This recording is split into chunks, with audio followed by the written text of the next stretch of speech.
And we are live. Hello, everyone. Welcome to the Alien Spaceship stream. You can be watching from anywhere around the country or the world, and I really appreciate it. Coming to you from the Spaceship Studios. I'm going to switch over so everybody can see me. Alright, so here we go. I'm going to go here and do this. Right here.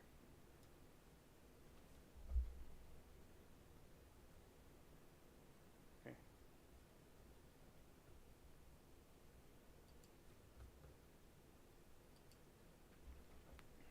Alright, here I am. Hello, it's me, Alien Spaceship, and I hope all of you are having a nice evening, had a nice day today. We had the Karen Reed trial, and it was quite hilarious. There was some cringe in there that was entertaining to see. And also, now what we'll be doing is doing a little bit more research on how we have people come through. Okay, so I'm going to go here. Maybe research some alien stuff too. All right.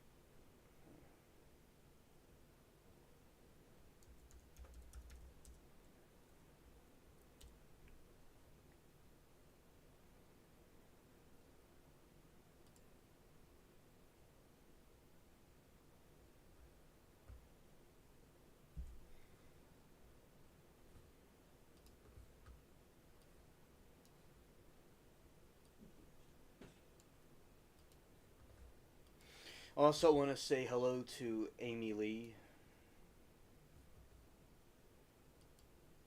All right, it is out. Okay, now it's coming back. All right, Lee. Hello there. I'm glad that you're able to find the channel. And now I'm going to read some stuff about the pirate movie. I'm not playing the game right now, but I'm going to just talk about the movie, instead. All right. So, and then as we have people come in, we'll go into the different stuff. All right. Pirates of the Caribbean is an American fantasy supernatural swashbuckler film produced by Jerry Bruckheimer and based on the Walt Disney theme park attraction of the same name. The film series served of the Tuller Media franchise, and the film's plots are set primarily in the Caribbean, based on a fictionalized version of the Golden in the mid 1700s setting.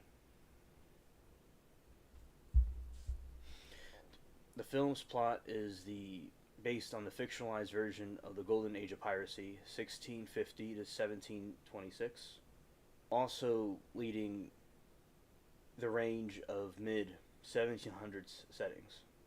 All right.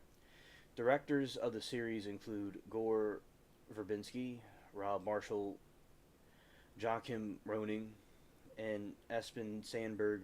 The series primarily written by Ted Elliott and Terry Rossio. The writers include Strott Betty, Jay Walpert, and Jeff Scared. The story follows adventures of Captain Jack Sparrow, which is also Johnny Depp, with various other main characters, including Jack's frenemy Hector Barbosa, an accomplice Josh Gibbs. Overall, the course of the film, and also continuing on a little bit more with this, the series started in 2003 with Pirates of the Caribbean: The Curse of the Black Pearl. Reception from audiences and film critics, it grossed $6.54 million worldwide. After the first film's success, Walt Disney Pictures announced that a film series 2003 with Pirates of the Caribbean: Curse of the Black Pearl, which had positive reception from audiences and film critics, it grossed $6.54 million worldwide. After the first film's success, Walt Disney Pictures announced that a film series was in the works. The franchise's second film, subtitled Dead Man's Chest, was released in 2006 and broke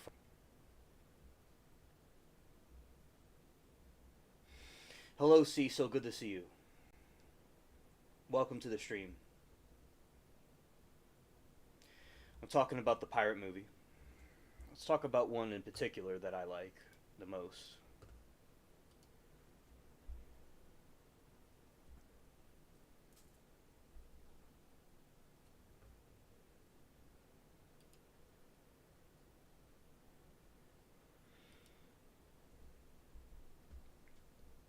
I meant to go live earlier, but there was some difficulties, and there still seems to be some difficulties. So,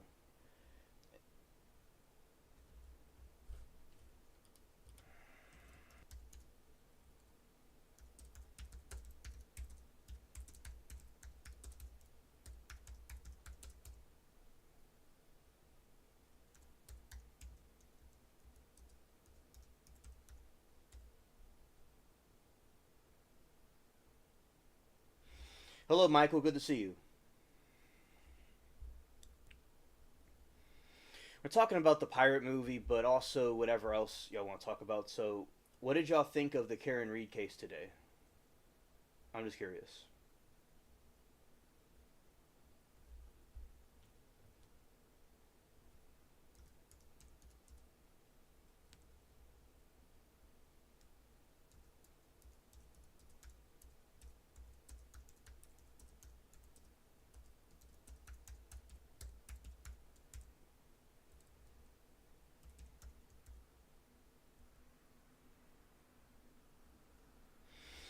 Hello, Moki. We're having some little difficulties, but I'm still, pushing through. I'm talking about. We can talk about whatever y'all want to talk about with aliens and stuff, but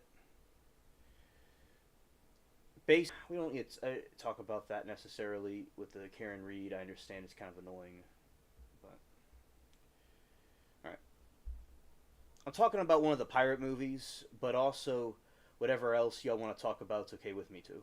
With the if a trial or the aliens. Now, if you want to send me some more links, it's kind of acting a little bit glitchy at the moment. But if you want to send me anything, Moki, it's fine. I hope everybody's been having a good day. It was nice seeing you at the trial today. Hopefully tomorrow I'll be able to go live earlier, a little bit earlier, but it's okay doing in the evening. Caraville want to talk about some things in the chat, and also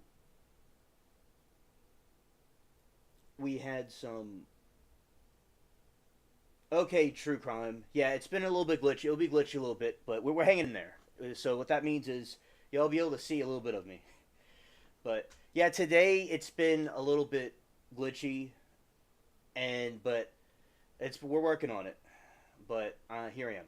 So basically, yeah, it was the witness was interesting today. It was interesting witness today.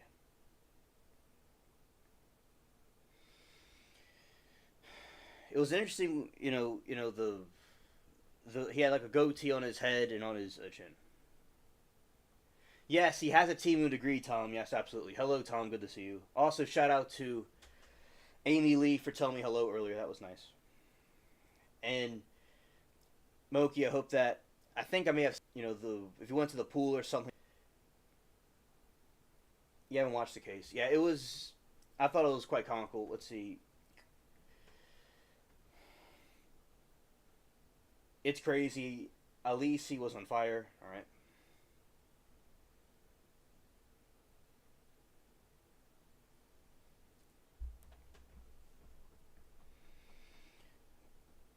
Moki said the resume thing was if the jury will toss his whole testimony because of it.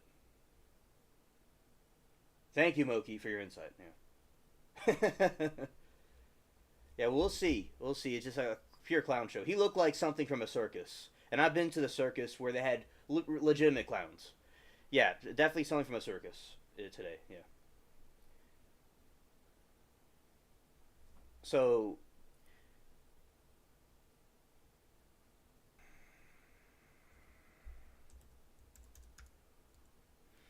hello, Joyce. It's great to see you. We're having some. Oh, that's gonna cause an issue probably. I don't care. Whatever. Let's do the emojis. Heart face. Heart face. Brown.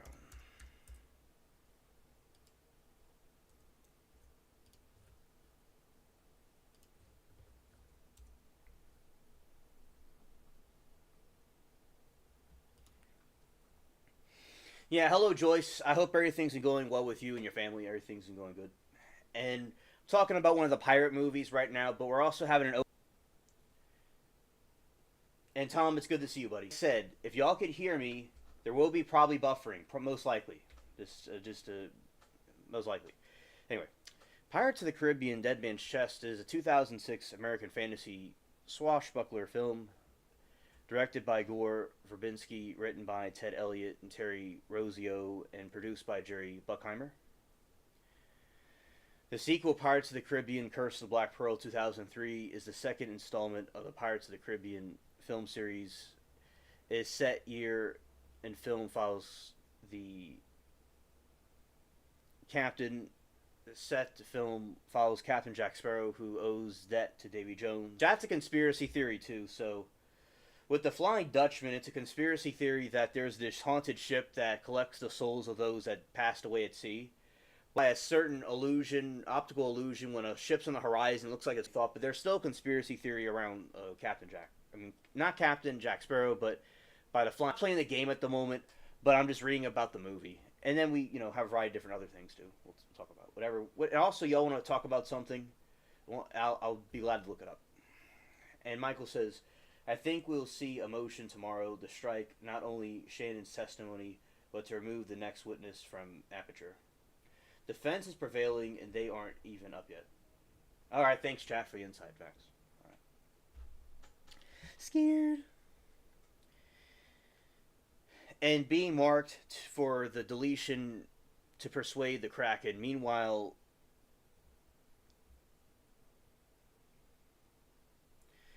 and Loki said, I saw lots of UFOs in Arizona and a 2023 report of the colliding with the fighter jet. All right, Moki, thank you. I'll look into that. All right, so okay, so basically, Joyce, it's Pirates of the Caribbean: Dead Man's Chest.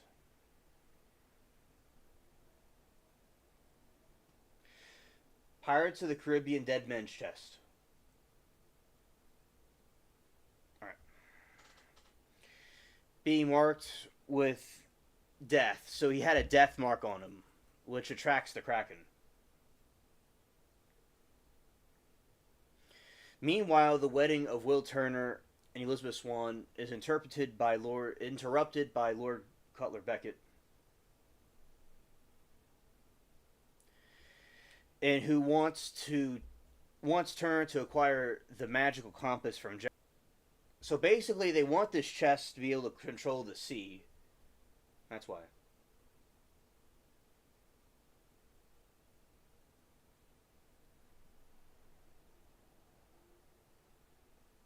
Oh, okay, Joyce. I was a kid, and I enjoyed seeing it when I was a little kid growing up. I liked it.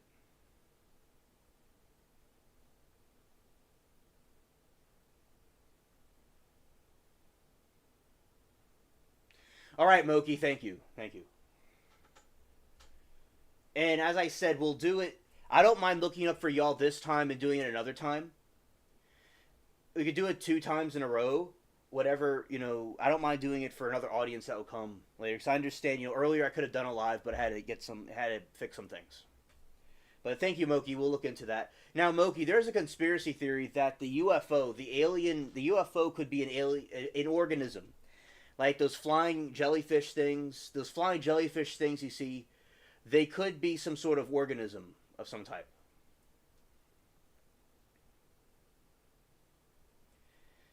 Michael said, I have only seen one, what I will call a UFO. It was ripping across the sky faster than anything I have ever seen. Okay, Michael. Thank you for letting us know. Thank you for letting us know.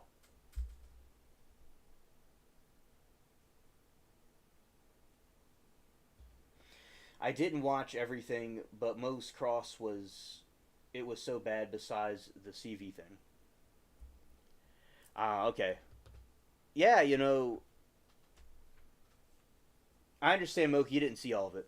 Yeah. And yeah, I thought it was bad too. I agree. I didn't see all of it myself.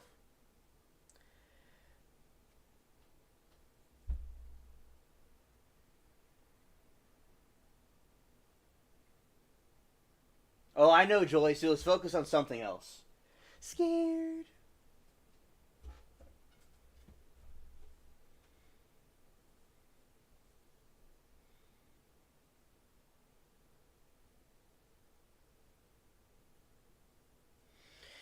Will Turner and Elizabeth Swan's wedding is interrupted by Lord Cutler Beckett of the East India Trading Company, who arrives at Port Royal with arrest warrants, charging them from aiding Captain Jack Sparrow escape. Despite also having a warrant, Commodore James Norrington resigned from the Royal Navy and disappeared after MS Dauntless in a hurricane while pursuing Jack.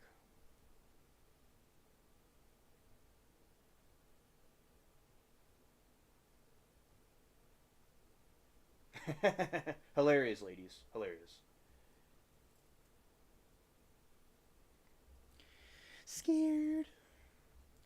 Meanwhile, aboard the Black Pearl, Jack is visited by Will's father, Bootstrap Bill Turner, who is now a crewman on the Flying Dutchman, captain of Davy Jones. He marks Jack with a black spot and reminds him that he previously bartered a deal with Jones to raise the Black Pearl from the depths for exchange for his freedom, a debt Jack failed to repay and must now serve aboard the Dutchman.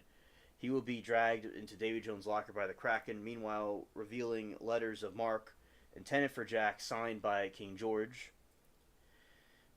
the Second. It was King George the Second. You've heard that before, yeah.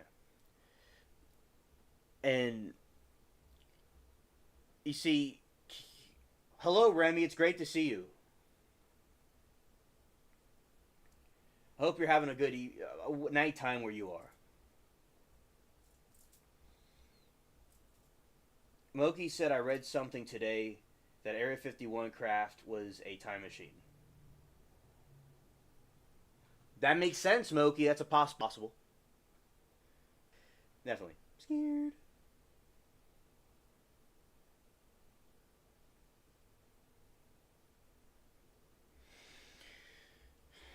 Meanwhile, aboard the Black Pearl, Jack is visited by Will's father, Bootstrap. I read that, okay. King George. Yeah, so King George the Second. So it's the father of King George the Third. Yeah, King George the Third's father. I'm joking, but not joking. But it's like my great great great great great great great grandfather. It's like it's a joke, but not a joke. Anyway. Will finds Jack and his crew on an island and helps them escape from cannibals. Afterward, Jack visits the voodoo priestess Tia Taidama, like the one from the game, who helps find the dead man's chest, which holds Davy Jones' still beating heart. Whoever has it can control Davy Jones. Jack intends to find to free himself from Jones' debt, while makes a deal with Jack to find keys to the chest to return for Jack's compass, but is tricked into servitude with Jones' crew aboard the Dutchman and Jack's stead. So Jones agrees to free Sparrow from the servitude if he can provide 99 more souls. Will reunites with his father, and Will reunites with his father.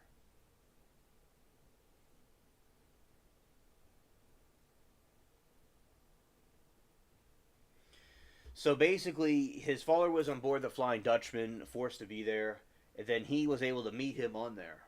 I mean, he was when he was tricked into going there.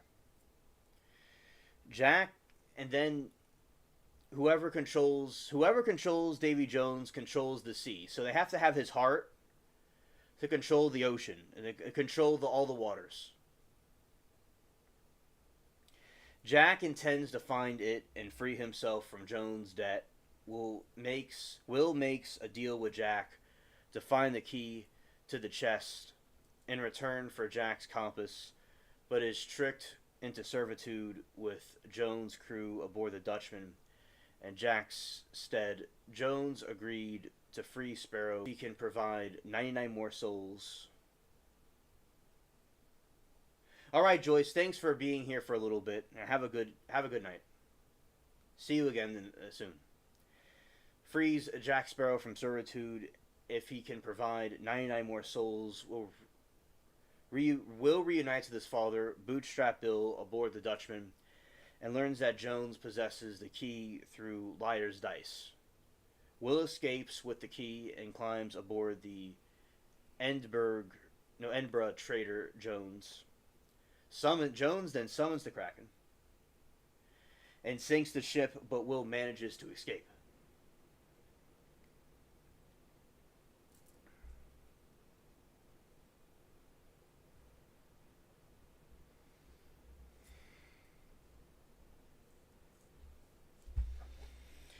Meanwhile, Elizabeth's father, Governor Swan, breaks her out of prison but is captured himself. Elizabeth steals the letters of Mark from Beckett and makes her way to Tortuga, where she finds both Jack and the drunken Norrington.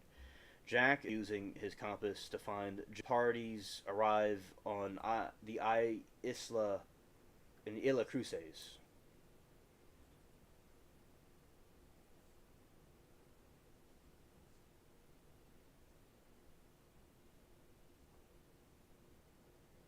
All right, we're back. We're back.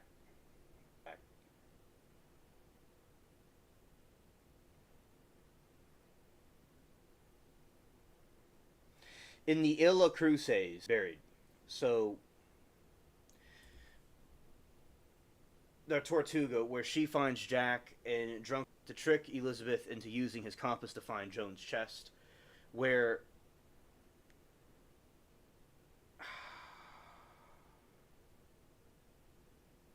oh, okay, it's okay, where the chest is buried, and a sword fight breaks out between Jack, Will, and Norrington, which want the heart in their respect, haul off the Kraken and negotiate and debates Jones, to the death of Jones. Oh. All right, so going back here, so let's see, anything out, go for it. And that was the culprit.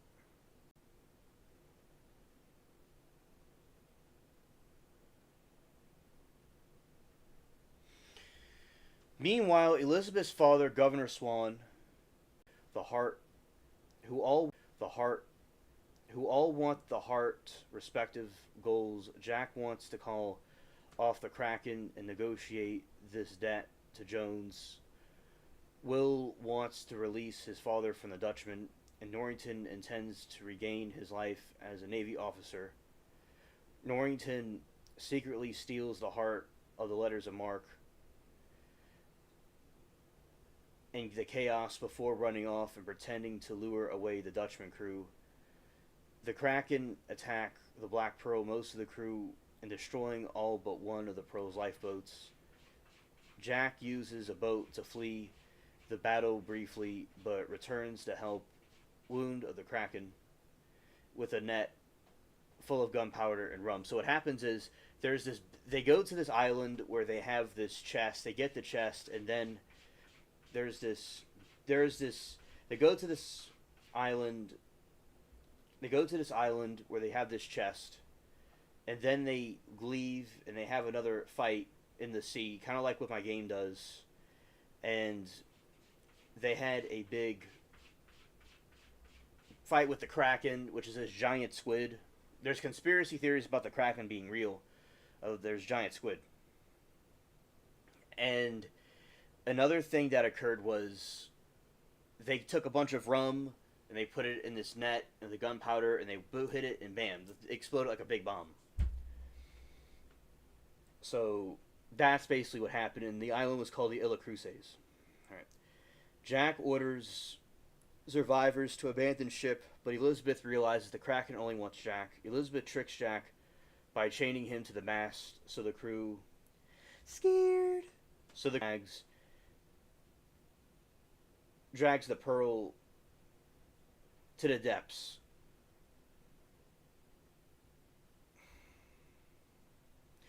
So the Jack orders the virus to abandon ship, and while the Kraken drags Jack and the Pearl to the depths. So it drags him and the ship down to Davy Jones's locker. So Davy Jones's locker really means it means where people die at sea or a ship. It's like underwater, like the ocean floor. Seemingly satisfied that Sparrow's debt is settled, Davy Jones opens the chest to find his heart missing. Norrington gives Beckett the letters and Jones's heart, reinstating him that the Navy, allowing the East India Trading Company to gain control of the Navy, Jones, the Flying Dutchman, and the Kraken. Jack returns to Teodalma, where they agree about possibility of rescuing Sparrow at World's End, and Tia agrees, and they guide the resurrected Hector Barbosa. So this was a pirate that they resurrected back from the dead, and this pirate they resurrected back from the dead was the one that was in that cave that I showed y'all. Hello, Overtime. We have some buffering going on, but we're still, hanging in there with the stream. I hope that you've been doing good, bro. We're having, a discussion about a variety of different things, and I'm reading about the pirate movie that I play the game. The game, this is the movie. I'm like talking about the movie. I do that sometimes when I don't play the game. And yeah, the Flying Dutchman is, yeah, absolutely. Yes, I agree, Overtime. And Davy Jones is a real pirate, most likely. So yeah, very interesting stories. Yeah. Following the success of Pirates of the Caribbean Curse of the Black Pearl, the cast of the crew signed on a few two more sequels to be shot back to back, a practical decision on Disney's part to allow more time with the same cast and crew. Writer Ted Elliott and Terry Rossio decided not to make the sequels new adventures featuring the same characters. With the writer Ted Elliott and Terry Rossio decided not to make it the sequels. New adventure featuring the same characters.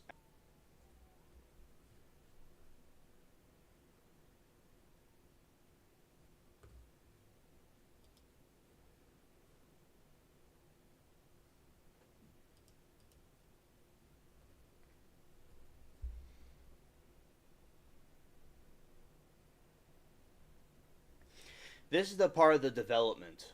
And we'll look up more about this. Yeah, so following the success of Pirates of the Caribbean Curse of the Black Pearl, the cast and crew signed on for two more sequels to be shot back to back, a practical decision on Disney's part to allow more time with the same cast and crew. Writer Ted Elliott and Terry Rossio. Yes, and I recommend DJ's. Shout out to DJ Overtime. I recommend subscribing to his channel. I'm subscribed to him. I met DJ. I met Overtime. I met Overtime over at Timbaland. He is the producer, singer, songwriter, person, very famous. Timbaland is a channel that I found him on. So Timbaland's channel, I found him in the chat, and he came over here.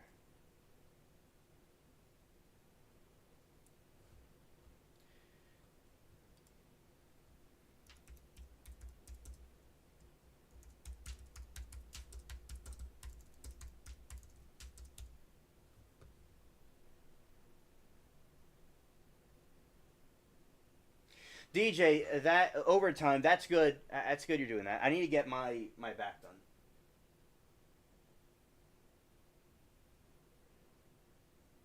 You're welcome. Following the success of Pirates of the Caribbean, Curse of the Black Pearl, the cast and crew signed on for two more sequels to be shot back to back. Practical decision on DJ's part to allow time for the same cast and crew, Ted Elliott and Terry Rossio decided to make the sequel's new adventure. All right.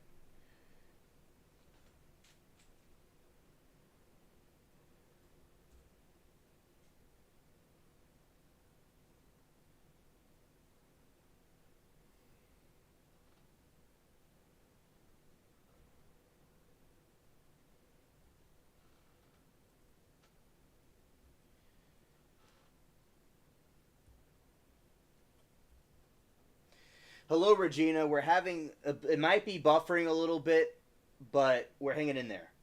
I'm talking about anything else too. We're just kind of doing this as like a warm up, and that's what we're doing right now. Then we'll be talking about some of the other things that we have going on. I yeah, and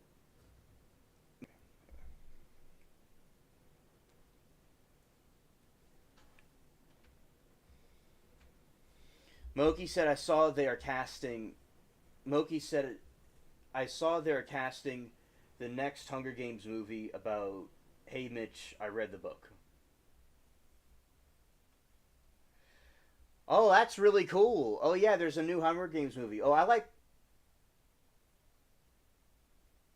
the Hunger Games. Hello, Dwayne. We're having some buffering going on. Just a warning. It's probably gonna be a buffering marathon, but I'm glad that y'all are here and bearing with me with the Timu stream and spending some time with me. All right. Yeah. Hello, Wayne. Good to see you, my good friend. Yeah, and also shout out to Dwayne and Sharon, his girlfriend. Shout out to Dwayne and Sharon, his girlfriend Sharon. Very cool people. They're always very supportive of me. So I appreciate when they're able to come here.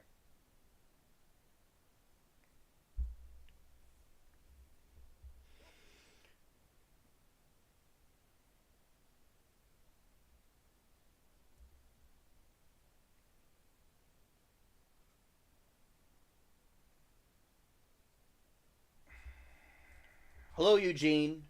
Gracious greetings to you.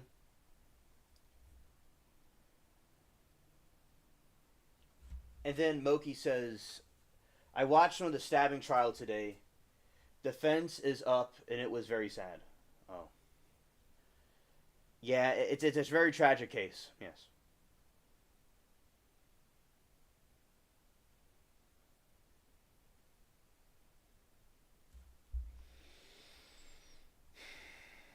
Following the success of Pirates of the Caribbean: Curse of the Black Pearl, the cast and crew signed off for the more sequels to be shot back to back. Practical decision on Disney part time for some cast and crew. The writer Ted Elliott and Terry Rossio decided not to make the sequels new adventures featuring some of the same characters as a result of the Indiana Jones and James Bond series. But retroactively turned to the Curse of the Black Pearl in the first time of the trilogy.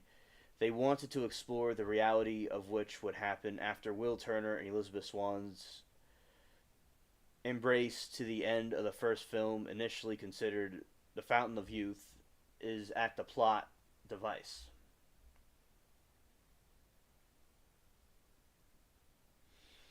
They settled introducing Davy Jones and the Flying Dutchman and the Kraken. They also introduced the historical East India Trading Company, for which them representing the counterpoint of the themes and personal freedoms represented by the pirates.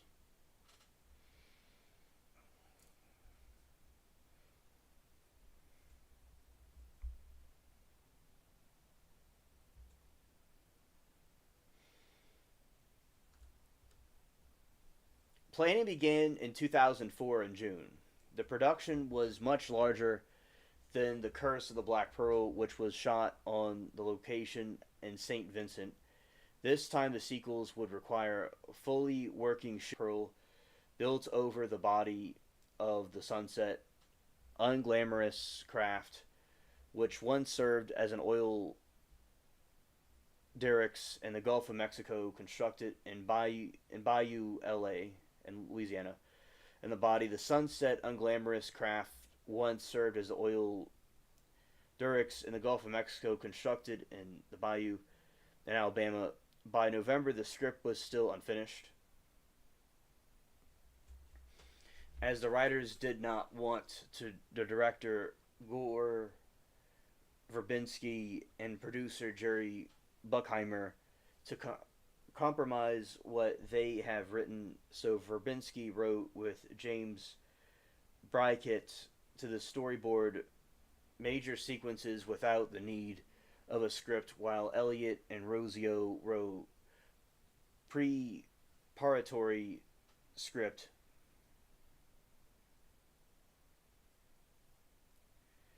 Disney executives threatened to cancel the film but changed their minds. The writers would accompany the crew location feeling of the lateness of their rewrite. The rewrites would improve the spontaneously cast performances.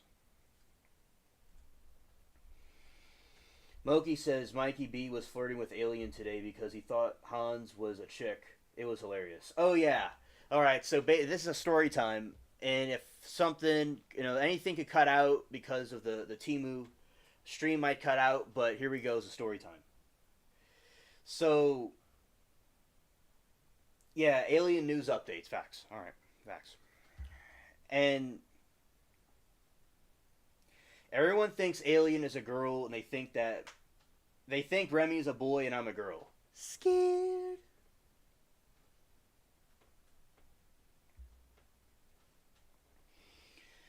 So basically, what happened was,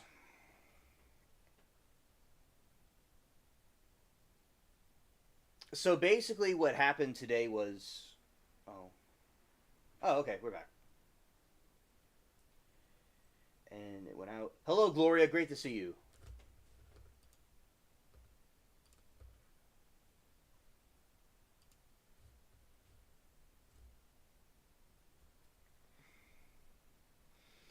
Scared. Gloria, scared. I'll update y'all with the news today. I'll do it today. Absolutely. So, yeah, today, okay, Mikey B, I never knew...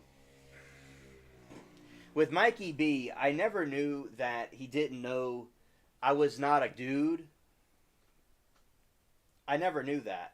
That was hilarious. I mean, I've known him since YSL. Him and I have been together for a while at YSL. So I'm flattered and appalled that they thinks I'm a girl. Yeah. So, this is the situation. So, Mikey B was asking to come inside my spaceship or something like that, and I'm like, he's either gay or he thinks I'm a girl. And Moki said, he's a dude, right? And he was like, Lord have mercy. Scared. Yeah, and it's like, I have very pretty features in my face, and especially where my eye is and all. So yeah, so the eye can maybe, a part of my face could maybe be mistaken for a lady. Hello, Danielle. Yeah, so, and Remy, now Remy, actually, I knew of a good friend of mine at school when I was in high school. I knew a dude named Remy. He was like probably his nickname. And he was, ironically, a Muslim, and he was a very good friend of mine. A very good friend. So it's really crazy, and your name's Remy too. So that's interesting synchronicity right there.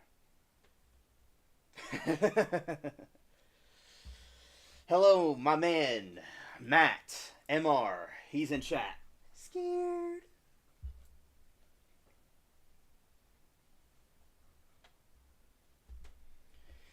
Bro about died, yeah. Hands is all man. I can smell his testosterone from here. Scared. Overtime says, shout out to the realm of earthers, dome earthers, flat earthers, all around. So, shout out to all the flat earthers, all the people that are flat earthers, that are believe in the Earth is a dome. Whatever they believe, all conspiracy theories are welcome. Shout out to all of them. And then we have it's crazy. That's crazy. I never thought you were a girl nor Remy a guy. Scared, scared, scared. And then what happened was we're gonna come back. Okay, so Mikey B still called me Boo anyway. Mikey B was calling me Boo anyway, give me some hard faces and stuff. I'm like, all right. He's telling me on the weekend I'm a lady, and on the rest of the week I'm a man. We were just making some jokes. So it's like on the weekends I'm a woman, and on the rest of the week I'm a guy. It was funny. And then although next time, hopefully sometime this week, God willing, we'll go live much earlier than this. But I also want to go in the evening for Caraville to dispute things with GSI and Moki. But as I said, I don't mind. It's okay. It doesn't matter. But so Mikey B, yeah, he was. It was hilarious. And Moki said, "You gotta go to your Boo's live stream later with hard faces." I was telling Mary Toodles about it, Moki, and she thought it was hilarious, and she liked your reaction to it.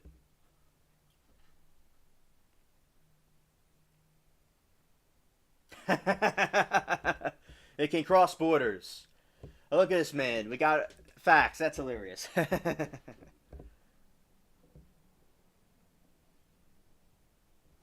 That was a good one, Matt. Hilarious.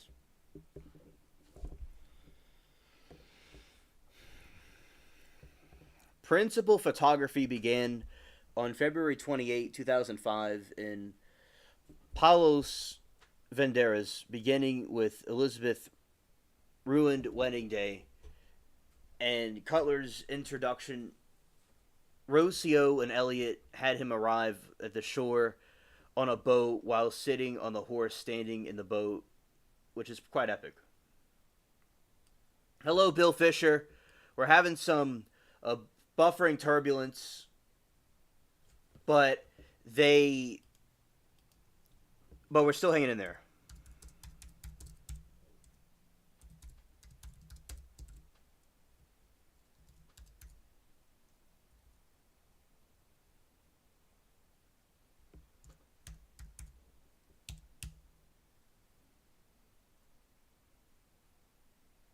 And Moki said he's not caught. I didn't say he. I said she. That's what I meant to say. I don't think Moki's a guy. Moki's a woman. I never thought that. I used the wrong word for it by mistake.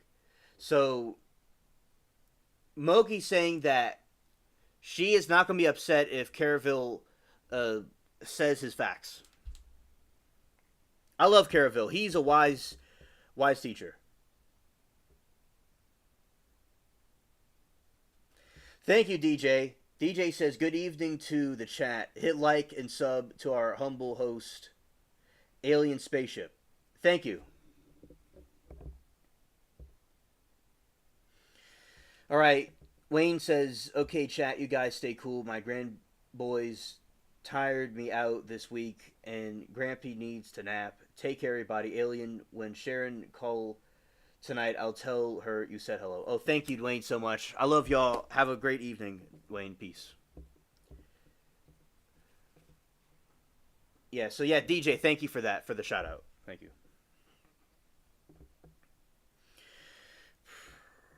Hello, my man DJ. What's up, buddy? Principal photography. Read this. Okay. The duo originally planned to use introduction of Don Raffel Monterio, The Mask of Zorro, 1998. I didn't know that. But Nassim was cut before deemed too expensive. Similarly, the Pirates crew wanted to cut the idea of the budget reasons, in addition to the feel that it would be unbelievable, or that the film's historical budget, in addition, would feel that would be unbelievable. The film's historian demised and suicidal. However, Verbinski promised Rosio and Elliot to use their idea in the scene was filmed in one day after the weeks of planning of the training and the crew.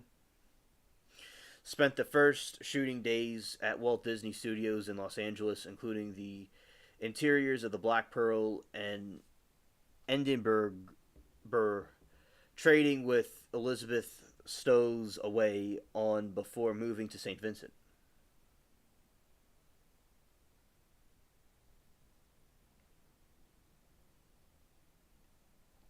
Moki, that's hilarious.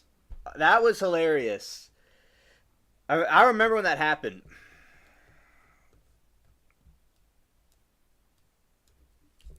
Mikey B thought I was a dude, and he said I was king for telling him you're a dude. And then Moki said that she's a queen, and I said Moki's an empress. So, yeah, shout out to All Hail Moki, Empress Moki, Queen Moki. Not a king, but a queen.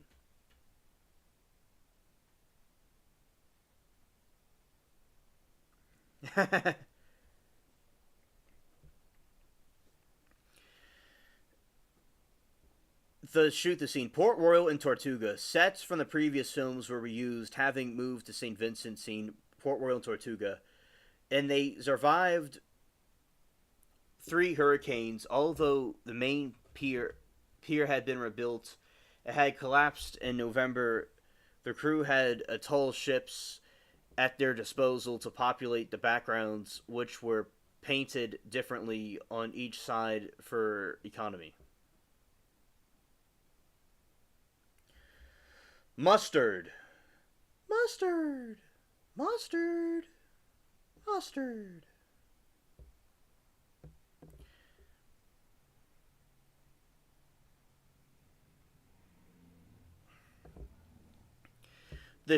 Okay, one of the ships at their disposal populate the backgrounds, which are painted differently on each side of the economy. One of the ships was a replica of the HMS Bounty, used in 1962 film adaptation Mutiny on the Bounty.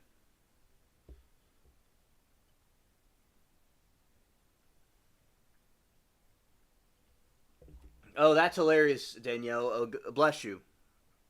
I have allergies too.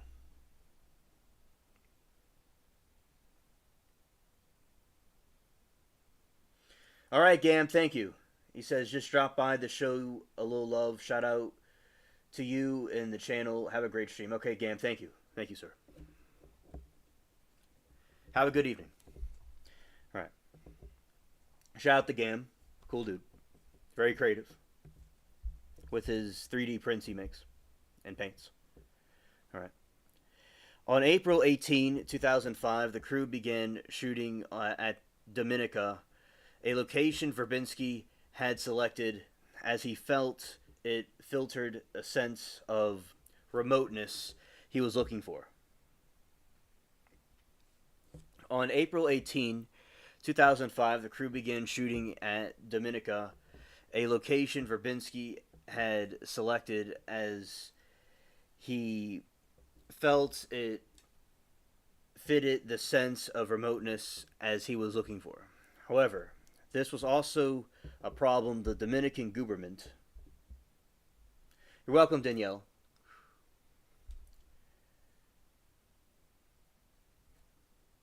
All right, here we go. Dwayne says a tribute to the alien. All right. Dwayne says, Alien, me and Sharon feel so out of place here because we're 65 and 63, but your chat always welcomes us with open arms. We truly love you much. And yeah, there is a difference in age. And, you know, you being in my life along with the others, there's other streams I watch you on, but this one is the main one we go to. And so, yeah, all of y'all that are with me, that are a couple of years, decades older than me or so, I appreciate y'all being here, and that in spite of the age difference, we're still able to communicate and learn from each other. So, yeah, Dwayne, I really am honored and humbled by that. Thank you. The Dominican government were completely unprepared for the scale of the Hollywood production. The 500-strong crew, occupying around 90% of the roads of the island, had trouble moving around the underdeveloped surfaces The weather also alternated between tolerable rainstorms and hot temperatures, and the latter of which was made worse for the cast, who had wear period clothing at Dominica and sequences involving Pelagosto, Cannibal Island. I'm pretty sure I just broke a hip. I love that at the time, regardless of our differences in ages. Exactly, and that's how I wanted it here, because I want people of different political views and religions. I want everybody in one place where we can get along and have a good time. It's okay to have debates and discussions. That's fine too. I like doing that. I just don't want to cause them to dislike each other or cause a division too much. But nothing wrong. Have some buffering, so beware of buffering. That's going to be happening. And also, we're just here hanging out, talking about the pirate movie. I'm not playing the game, but just reading about it. And also, we're talking about a variety of different things in chat while people come through. So, yeah. So, Matt, I'm glad that you enjoyed here. I said nothing wrong with debates, but no hatred towards each other, though. No hatred towards each other. I don't like that, and so I don't like to hate, because with hate, it's less likely for somebody to see your opinion if they perceive you as a threat. If you're both friends, it's more likely you would agree on something. So a lot of people might get defensive by things. So yeah, let's not cause a ruckus. Yeah, but I'm the alien of ruckuses. So yeah, but nothing wrong with debates and fights. It's all good. It's just at the end of the day, we're all aliens. Yeah. And basically, I want to mention that the fourth person has been caught. The fourth inmate has been captured today at some point. So they caught four of them. So they did not flee the city like what was that could have been done. They're still lurking around. So we have to be aware of that. All right. Yeah, no sword fights. I'm a scary alien. Moki, I'm glad you got your cat and arthritis shot.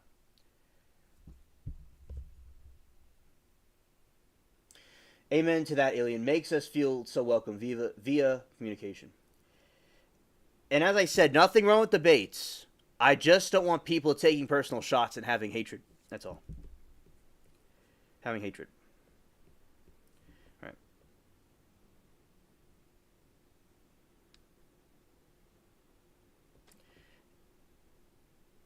And the four segments of the battle of the Elsa Cruces.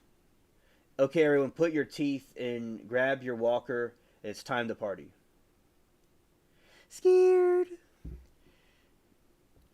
And for the fourth segment and on the Illa Cruces were shot, Verbinski preferred two use of practical props for giant wheel and bone cage sequences, feeling long close-up shots that would help further suspend the audience's disbelief.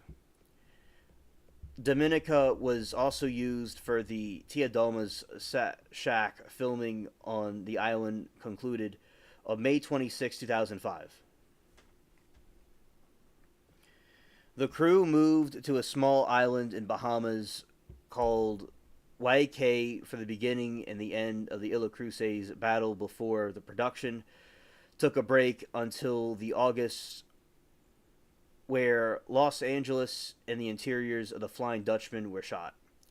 On September 18, 2005, the crew moved Grand Bahama Island to shoot the exteriors, including working Black Pearl and Flying Dutchman filming.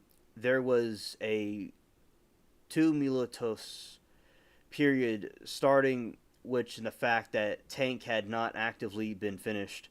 The hurricane season caused many pauses and shooting. The Hurricane Wilma damaged many of the access ways and pumps, though no one was hurt nor were any ships destroyed. Principal photography was reportedly completed on September 10, 2005. Yes, Cecil, exactly. As I said, I don't mind people debating in chat. That's fine. Nothing's wrong with debating, but sometimes we have to. And I say what I think. I don't tickle his ears. I say what I think. And also, I don't want anybody, you know, trying to move, thinking that they could go and try to force someone to think what they think, but you got to do it a different way. All right. So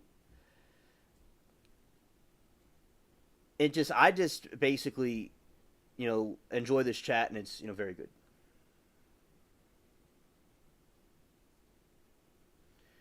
All right, Danielle. I understand the allergies are really cringe, but thank you for coming by. Thank you. All right. With the last shot made was Ravens pecking on Jack Sparrow's coffin. This was after 2 weeks of filming the night scene from the sunset to sunrise. I didn't know that. On February 7, 2006, but the last shot was made with the Raven pecking on Jack Sparrow's coffin. This was after 2 weeks of filming night scenes from sunset to sunrise.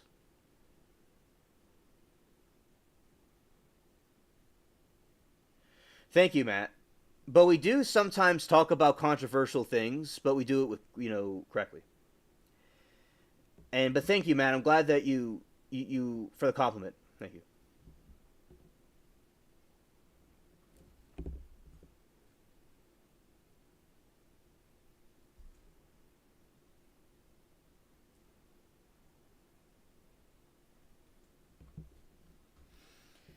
All right, Durid. So we are.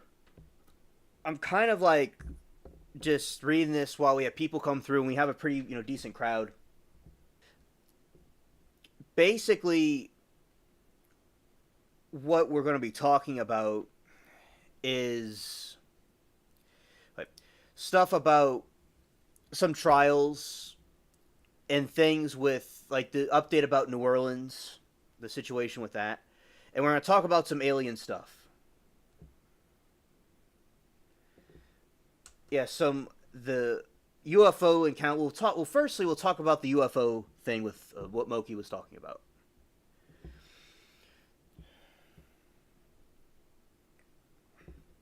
Moki says Karen Reed has been worse than politics.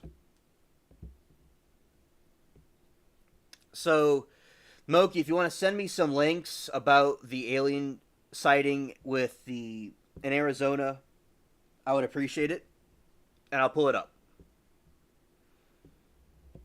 And I can just look it up on Google. We'll talk about that first.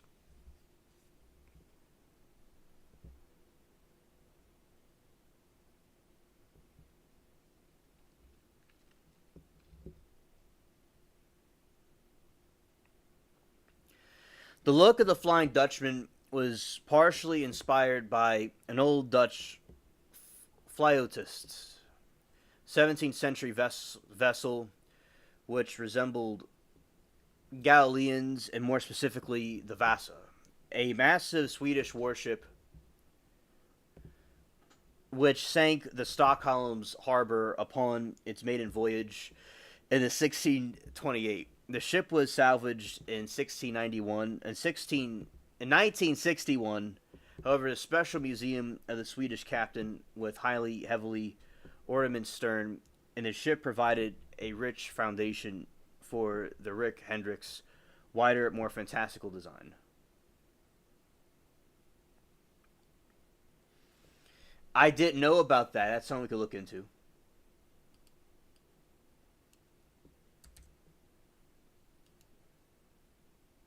Thank you.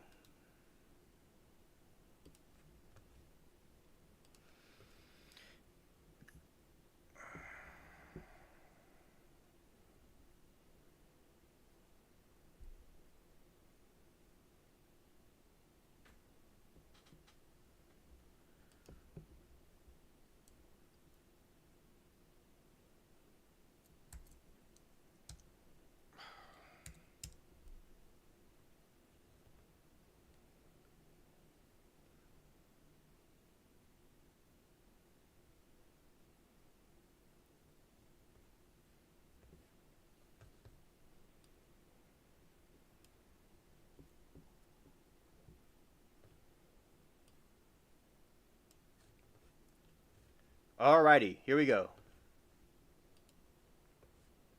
But it looks dark on my end.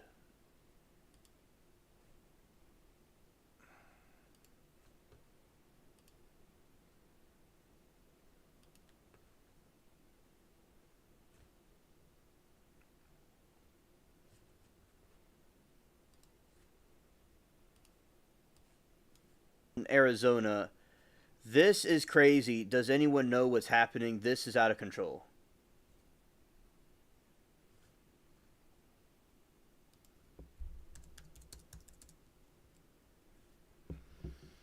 This is something that happened in 2023 because we talk about alien conspiracies here. And let's fix everything so the chat can hear the audio.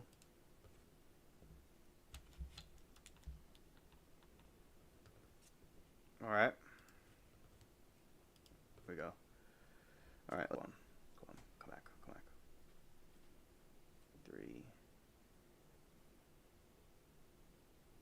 Okay. Let's come back. Oh, what's going on?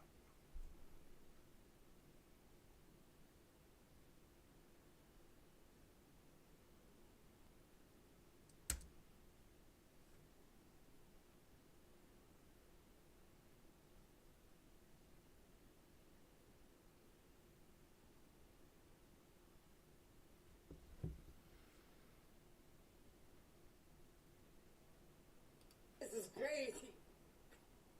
Guys, this is crazy. Does anybody know what's happening? You guys know? Holy crap, it's like a light show. Yeah, you see all those UFOs, those orbs and stuff flying around. Scared. This is out of control. This is crazy. Yeah, well, yeah, I don't know what that would be either. Yeah. This is crazy. All right. So look at this. Look at this again. So basically, you have these UFOs flying around, these orb-looking things, and they are, we don't know what they are. These little orbs, similar to the ones that were in Colombia that were sighted. So yeah, so that we have these UFOs, and that's a very crazy sighting. I mean, I certainly think that's something paranormal.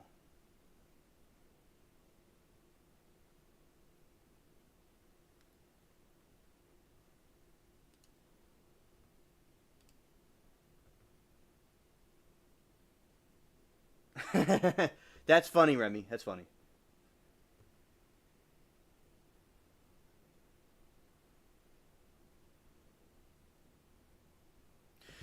Okay, so about the Flying Dutchman, shout out to the Spaceship Cats. So about the Flying Dutchman, the theory about that is it was Davy Jones's ship. That Davy Jones is a real pirate, but he was a real ruthless pirate. And basically, that is what occurred, and then this legend of the Flying Dutchman, it's allegedly a true story, but it's possible that they had with the flying, so when you see it in the water, Durid, there's this illusion that happens when a ship looks like it's floating over the water, but it's just some optical illusion. But there could be something supernatural that's possible. It could be a supernatural thing. Especially looking in more detail about it, there's probably some evidence for it. But basically, yeah. So and it would ferry souls to the other side, thus Davy Jones' locker. So yeah, there really was a pirate named Davy Jones, but the illusion of a ship floating around was done because the way it looks over the sea. So yeah, it is real, but it could have been something else they were looking at. All right, thank you. Hey guys. A lot of phone trouble today, and I got tonight was watching Karen Reed and got on hot seat being grilled by Karen Reed's attorney about lying on the resume. His BS degree saw aliens on and came by. All right, so remember, there's a turbulence. There might be some buffering, just some turbulence. So just keep that in mind. All right. Alrighty.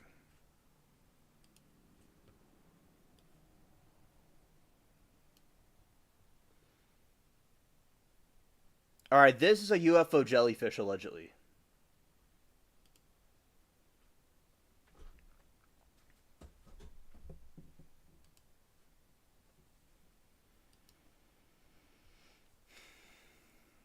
Or that. Scared. And that thing.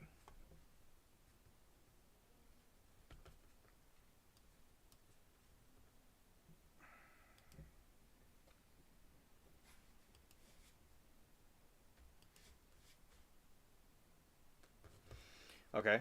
So you think of that. That's a UFO, a flying UFO jellyfish. All right, thank you.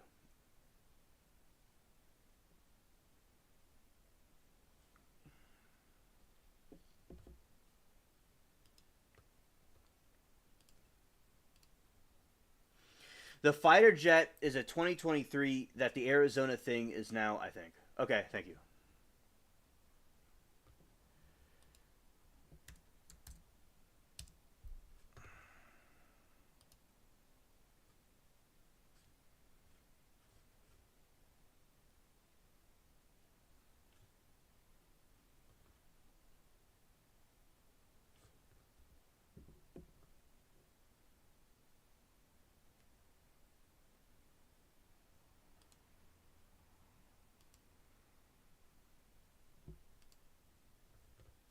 Lizard pilot, okay.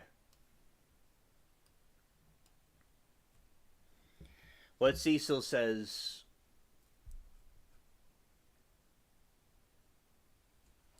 Earth is allegedly a prison planet. All right, let's see. All right, going to the next one. Oh no, this still we're still here. We're still here.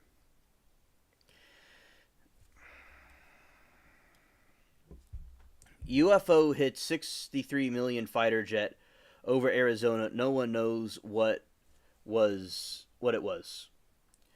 A U.S. Air Force F-16 was struck midair by a glowing orange-white object over Arizona in 2023.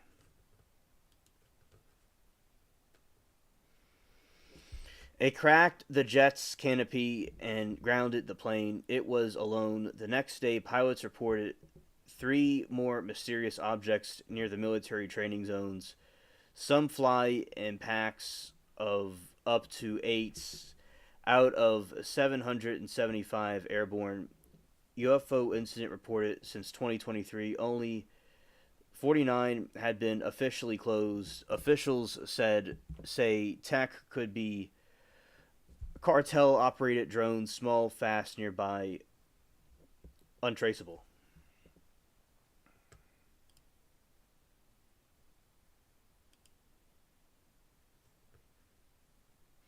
Probably SpaceX debris. Ah, okay, thank you.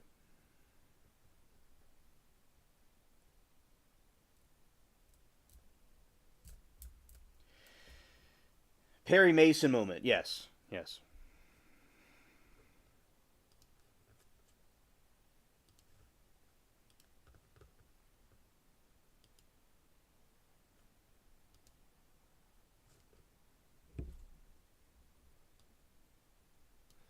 All right, this is the map of where all these things are being seen.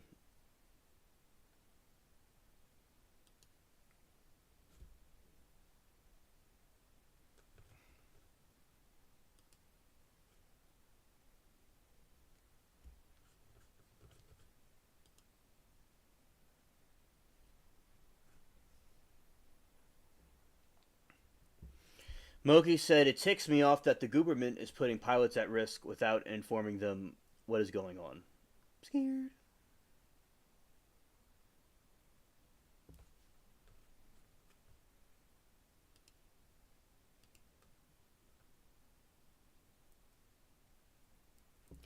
Oh, Durit, I know. I mean, it would just be unthinkable how much space debris we would have if we had flying cars.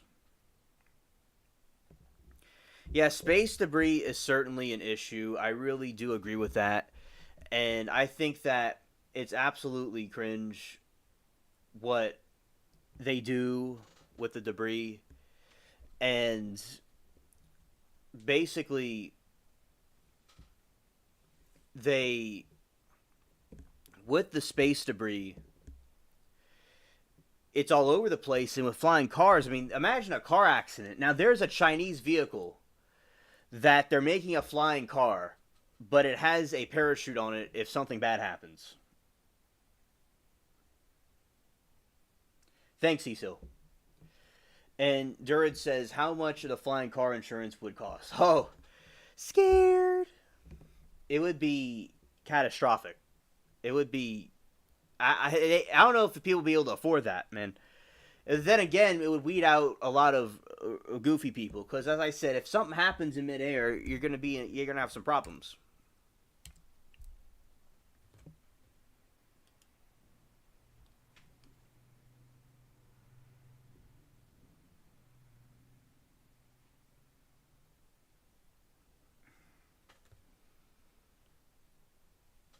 All right. For UFO lovers, the Immaculate Constellation Report describes a type of UAP that is organic, resembling a jellyfish, with rigid appendages hanging towards the ground. Here is a full video of the leaked jellyfish UAP that perfectly matches the description.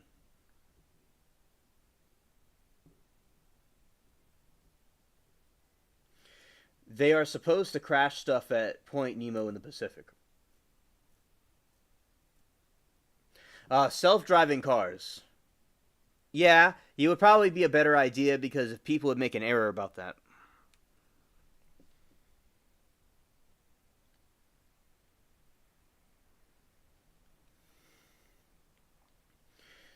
It would probably cost.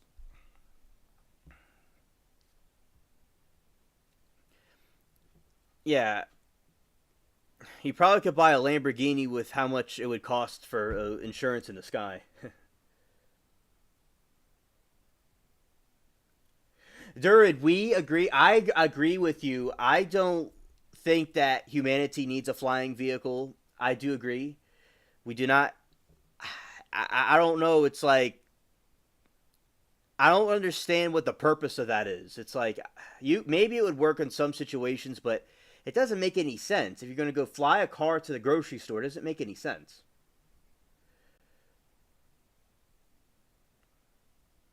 But maybe it would work in some situations, but no, I agree. I don't think humans should have that right now.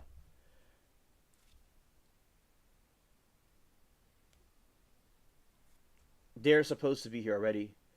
Won't be long. Moki said that's hilarious. I wonder if the stuff in common.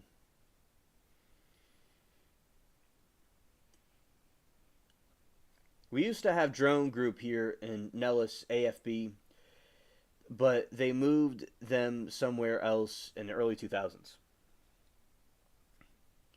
The video reminds me of the flying witches video, which have been debunked as fakes. All right.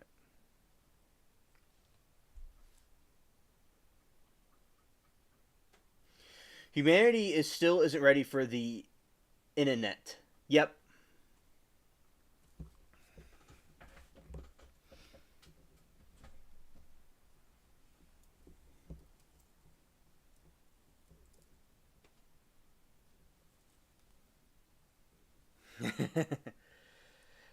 Toss out a beer cans from a flying car fund.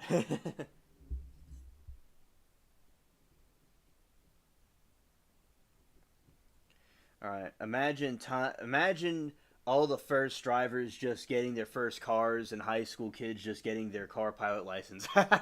I know, Dirt. It would be crazy to imagine. Crying, flying car hopties. This video has not been debunked. I believe it was submitted to Congress. Yeah, Moki. This one, I think I did a reaction to it. Where I'm gonna play it for y'all. I'm gonna do it. But yeah, so that's basically, yeah, this one's real.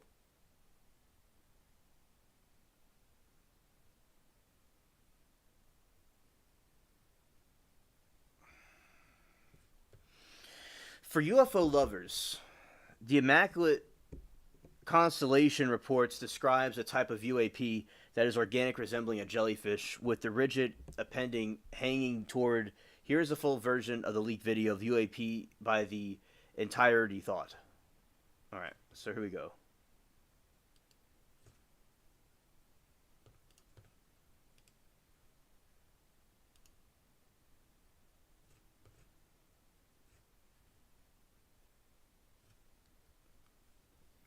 This was shown to Congress, and I do believe it's real. All right. Scared. But it could be fake. I'll accept if it's fake. But yeah, this was shown to Congress. Yeah, this is a strange UFO thing.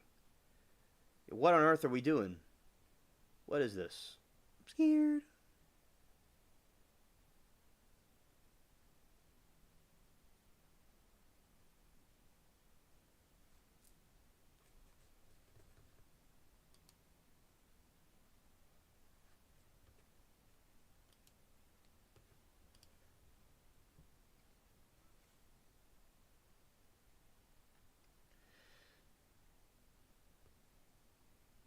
All right, thank you. Thank you for Eugene.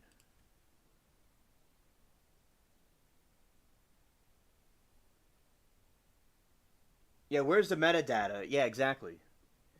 I saw a UAP that looked like a giant Kermit the Frog. Oh, that's so cool. And also kind of scary at the same time.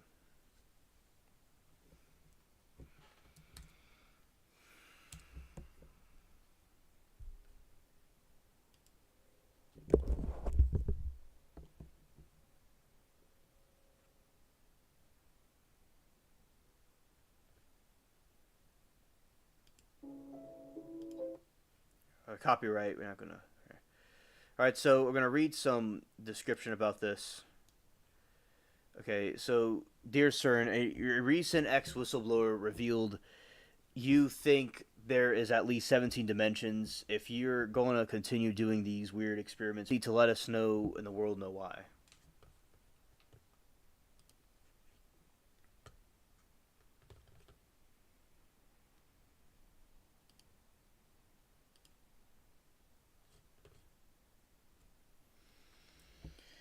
That's a portal opening up, allegedly. Scared.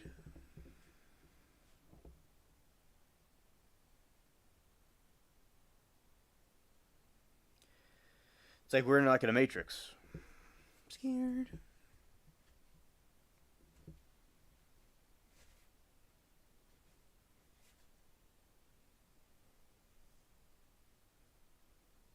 Scared.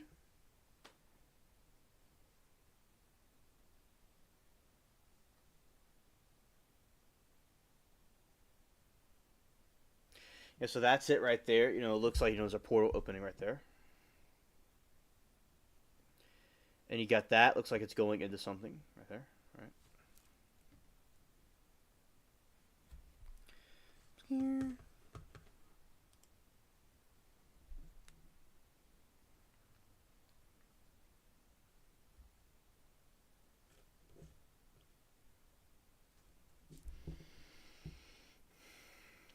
Muppets from Space. I think Jim Henson knows the truth about this there.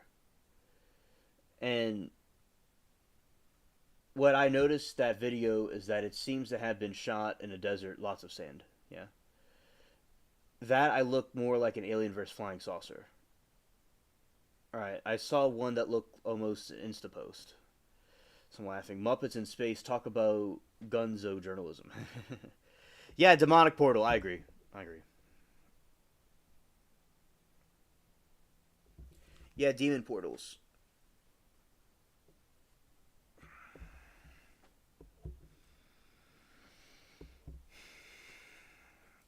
Yeah, Skinwalker Ranch. Scared.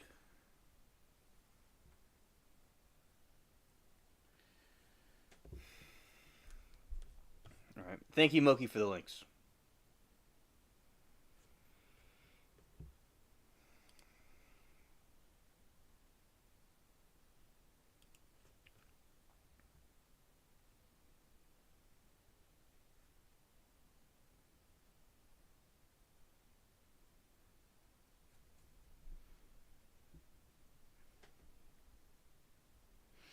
Yeah, there'll be signs and wonders in the sky from the fallen ones. Because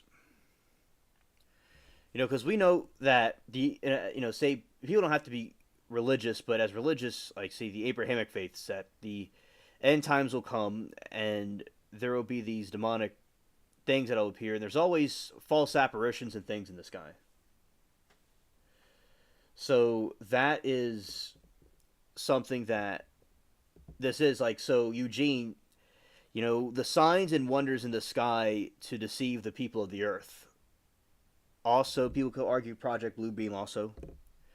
But I do believe they're demonic, and that's what they do. Signs and wonders. Like, say they had gods and goddesses that came down, and so that is what those things were. So Eugene, back in the old times, they would see things like that, and they thought they were gods, but we know what they are now.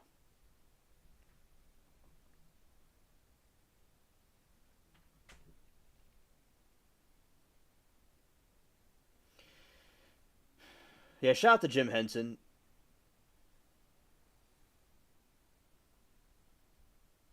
Yes, Remy, amen. Demons do come from human form. That's true. They come in all shapes and sizes, yeah.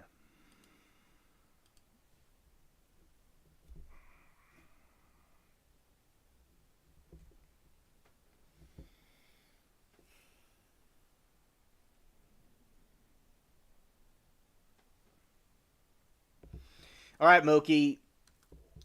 See you tomorrow. And we'll also do a live tomorrow, too. Why not? Yeah.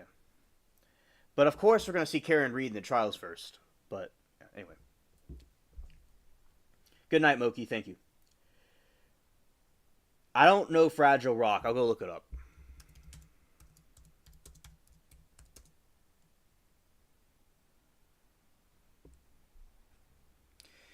Okay, I do know what this is. I've seen this before. Yes, I just didn't know what the name was.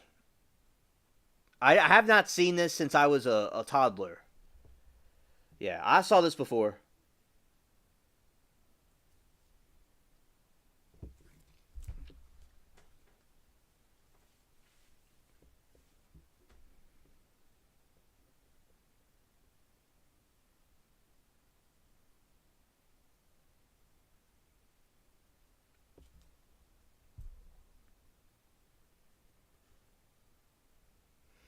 All right, so shout the Fragile Rock, and let's go to right here. I'm gonna read some trial updates. Fragile names. Booper, Moki. Ah, okay. I like that. Okay. Gobo, Uncle Traveling Matt, Red, Fragile. I thought Moki sounded familiar. That's okay. And Wembley Fragile. Oh yeah, okay. I like that. I like that. I saw this as a kid. I just a little toddler. I just don't. I didn't remember the name of it. Red Fraggle, Wembley Fraggle, Wedsma, Plea, Pay Gorge, Pagorge, and Coral George.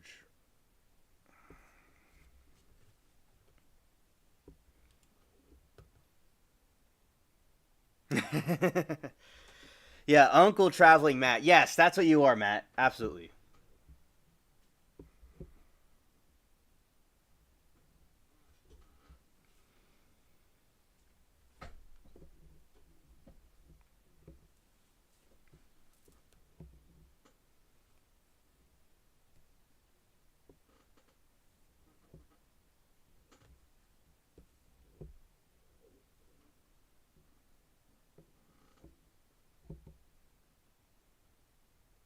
There is Moki. Scared. All right. So I'm going to say some trial stuff, some updates, and some news, and then I'll get into the other part of this. And I'll also we'll go into Davy Jones, the Flying Dutchman, also. All right, Remy. Peace and blessings to you, and also Moki.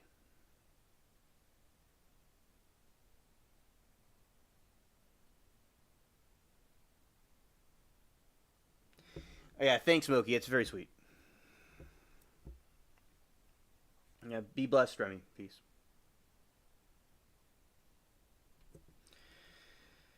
All right, so let's look and see. There's a Karen Reed update I could read, and I'll read about the news of the other thing too.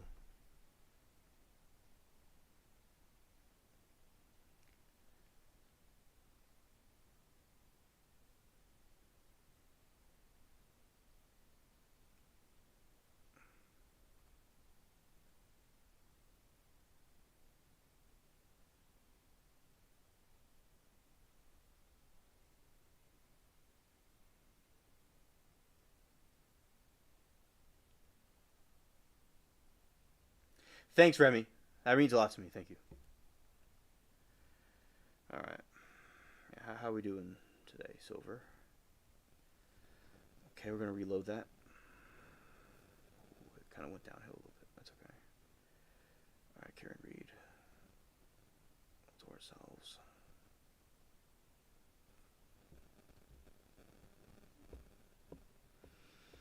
Any news about her to read? Okay.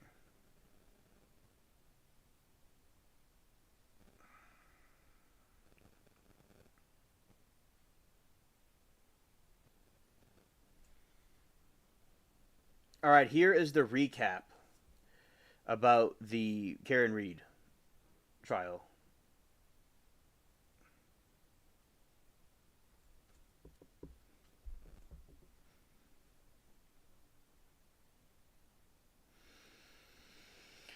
Recap when Karen Reed trial enters fifth week with DNA digital forensics experts. A day of dense scientific testimony in Karen Reed case took a dramatic turn as the defense called a prosecution expert's credentials into question. He confirmed a CV on its firm's site, said he had a college degree that he hasn't gotten yet. Our expert's attorney, Michael Coney Peter Tregos, said it was a damaging moment for the prosecution. Here's how the jury appeared to react to know would the witness still be called in the case. Karen Reed is charged with second-degree murder, manslaughter while operating a motor vehicle under the influence and leaving the scene. She is accused of striking John O'Keefe, her Boston police officer boyfriend, with an SUV and leaving him to die alone in the snow outside his house in a party in Canton, in Massachusetts. Her defense team has said she is the victim of a vast police conspiracy and that O'Keefe was fatally beaten by another law enforcement officer at the party.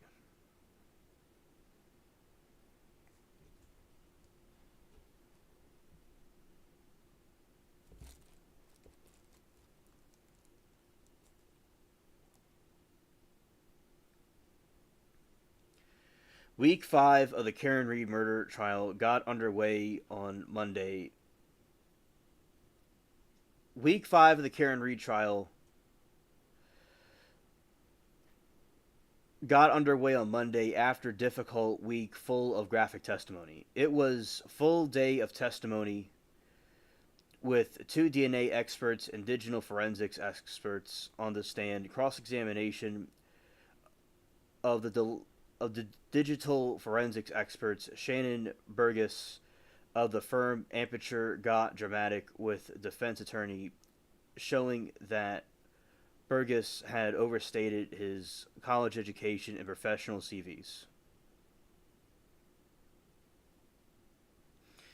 Reed is accused of hitting John O'Keefe, her Boston police officer boyfriend, with her SUV in 2022, leaving him to be left alone in the snow outside of the house party at 34 Fairview Road in Canton. Her defense team has said she was a victim of a vast police conspiracy and that O'Keefe was fatally beaten by another law enforcement officer at the party. A mistrial was declared last year after the jury could not make a verdict.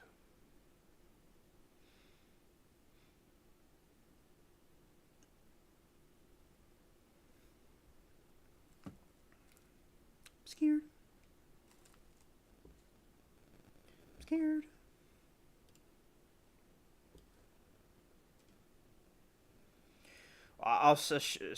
Thanks for all the likes and the views. I appreciate that.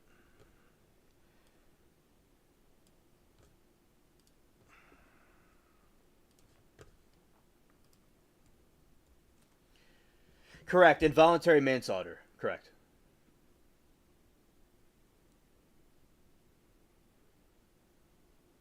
Yeah, I know, right, Michael? I know, right? It's cringe. It's they're trying to downplay it. I'm thinking if there's anyone else in here, they're not supposed to be in here, but it's actually the cat. Because it's like, I'm thinking, I heard something. It's just a kitty. He's just hanging out over there. I'm like, there's no one else supposed to be in here. Because sometimes I'll hear noises. I'm like, there's no one supposed to be in here right now. The little alien castle that I'm in is supposed to be empty.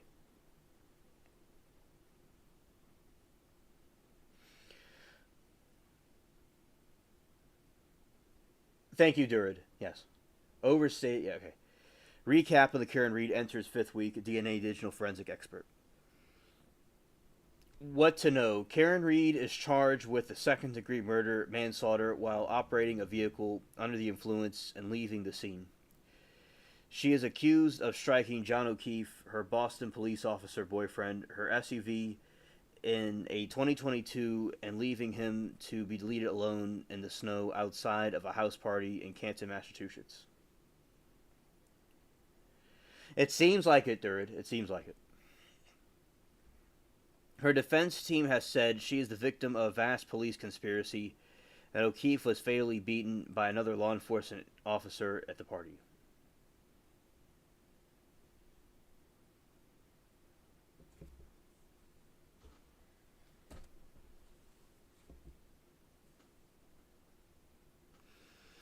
Week 5 of the Karen Reed murder trial got underway on Monday after a difficult week full of some graphic testimony.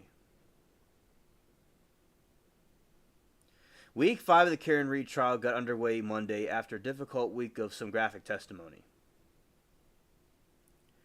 It was full day of testimony with 2 DNA experts and a digital forensics expert on the stand. Cross-examination of digital forensics experts Shannon Burgess and film aperture got dramatic, while a defense attorney showing the Burgess how had outstated his colleague's education professional and CVS. Reed is accused of hitting John O'Keefe and her Boston police officer boyfriend with her SUV in 2022 and leaving him to be deleted alone in the snow outside of a house party at 34 Fairview Road in Canton. Alien Space Cat, exactly. Fairview Road in Canton, her defense team has said it was the victim of a vast police conspiracy and that O'Keefe was fatally beaten by another law enforcement officer. Alright, so court ends a little early after attempt to display evidence.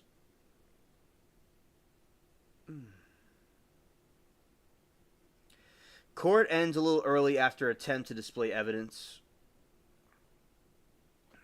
LSC had been working to question Burgess on the report he'd said from prosecution expert Ian Whifflin and wanted to call it up on the screen in the courtroom so the jury could see it along with Burgess. That led to a bit of delay, and by that time was ready, and Alicia and Brennan came to an agreement on how to show it and was nearby on 4 p.m. on the Canon device, and the jury home a little early.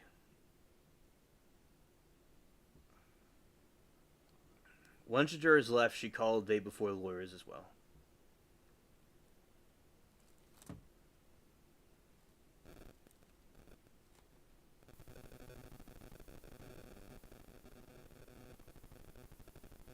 Scared.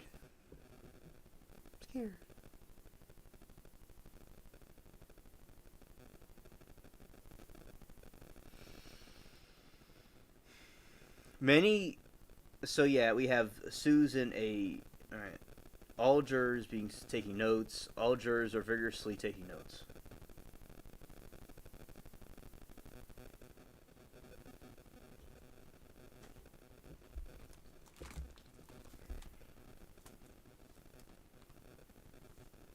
For all those that don't believe that the police would conspire like this to frame someone, I got 2 words for you. Sandra Bickercromore. Thank you, Michael. I don't know who that is, but I understand. That court case should be on TV like O.J. Simpson trial. Now, over time, It's on a channel called Law and Crime that you could watch on the lot. They do live streams every day of this trial, and it's like watching on TV. So yeah, on the Law and Crime network, you could watch this. Like it's on YouTube. That's where I met a lot of these people from. I met Durd from Smoke and Scan, and the rest of the people in the chat, except for Matt, I met at the Law and Crime.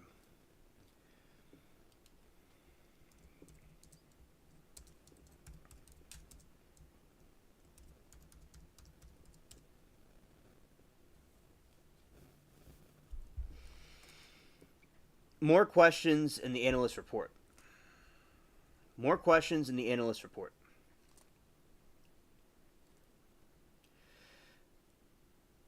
Alisi moved on to the analyst of Reed's SUV. Burgess said it got to work in an Explorer vehicle, but not Reed specifically. Alisi also pressed Burgess on the idea of the clock shoe and said his goal was to create a timeline for his colleague in biomedical. Expert Dr. Judson Wheeler defense has sought to keep testifying on Reed.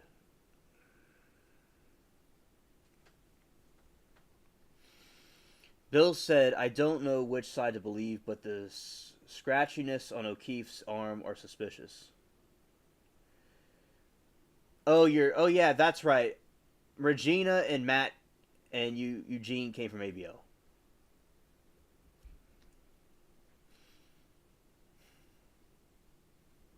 Yeah, Regina. I forgot to mention you. All right. Yeah, shout out to Regina and the ABL group. The questioning moved on the Burgess rationale for submitting a supplemental report on May. In the middle of the trial, Burgess confirmed it's the first time he's done so in his roughly decade working to the field. Many of ASIL's questions focused on what promoted him to do so, whether anyone asked him to. The expert testified that line in report saying he did it at the Brennan's request as of holdover copied and pasted from earlier report. Burgess said he was familiar with a pair of other prosecution experts.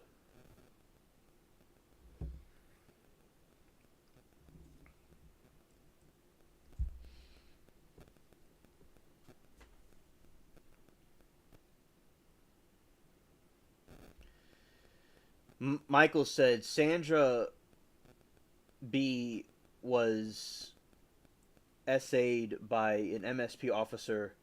All right. Which means sexually assaulted by a MSP police officer starting at the age of 15, multiple cops at 21. One of them got her pregnant and he was married. She was found unalive attached to a doorknob. Oh, that's graphic. That's graphic.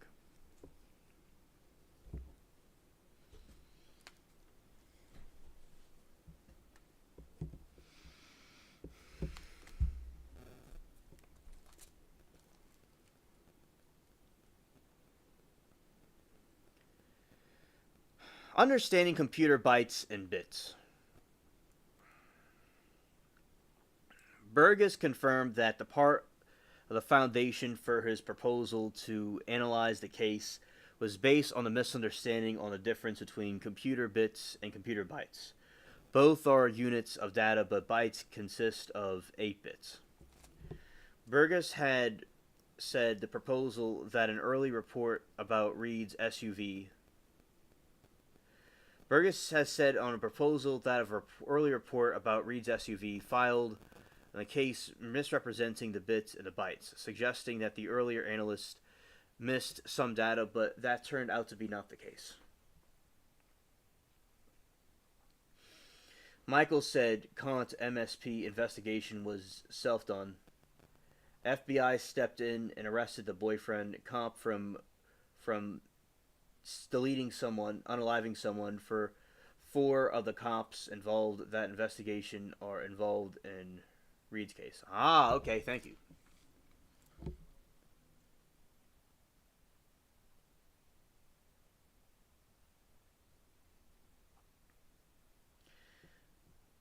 The MSP investigation was self-done. FBI stepped in and arrested boyfriend cop for still unaliving someone. Four of the same cops involved that investigation are involved in the Reed case. Wow, that's crazy, dude. That they have a track record. Your protocol for data acquisition was based on the misunderstanding of megabits versus megabytes. It was based on the working theory and a misinterpretation, yes, Burgess said.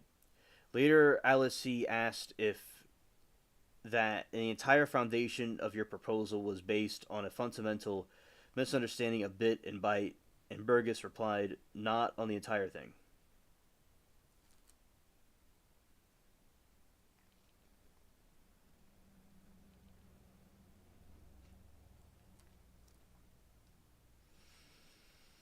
More questions on the experts on CV Lincoln in the college education. Questioning on Burgess said the qualifications continue with questions as the Lincoln page, which Burgess listed, had a bachelor's degree.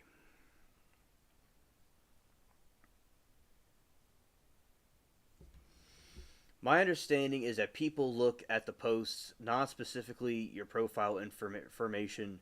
The forensic expert said. ASSV went on to ask, so a key aspect of your credentials, whether or not you have obtained the Bachelor's of Science, is incorrect. In more than a document that I have presented today.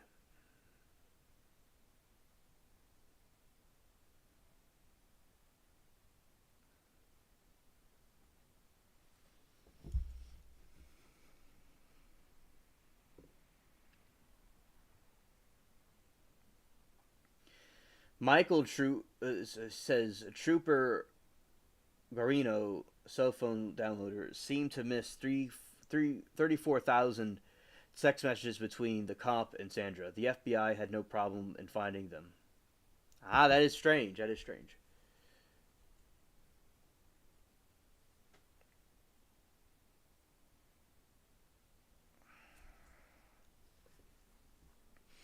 After disagreement, Burgess confirmed that was the case.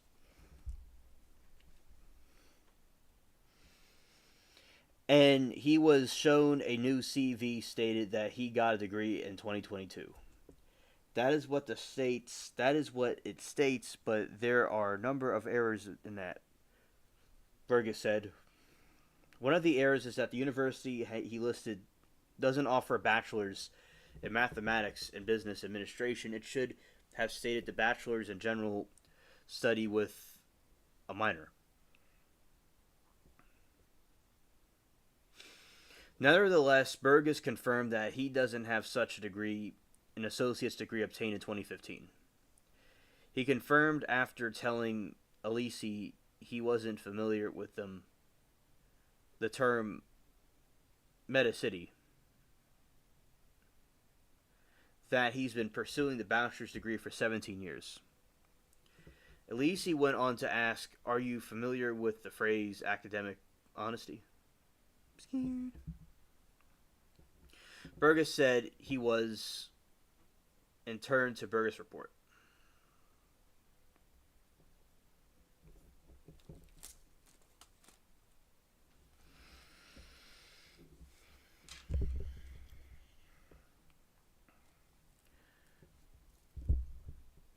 Person seen being detained outside the courthouse in apparent buffer zone violation.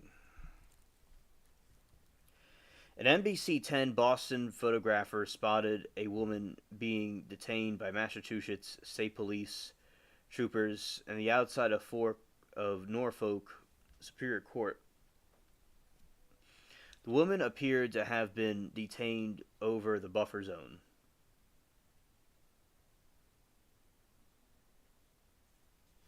And Anna said, so far what I caught is that he was working on BS for 17 years.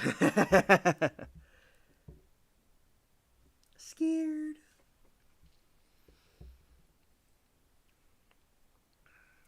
An NBC 10 Boston photographer spotted a woman being detained in Massachusetts State Police trooper outside Norfolk Superior Court. The woman appeared to have been detained over a buffer zone violation, though officials didn't immediately share information of what happened.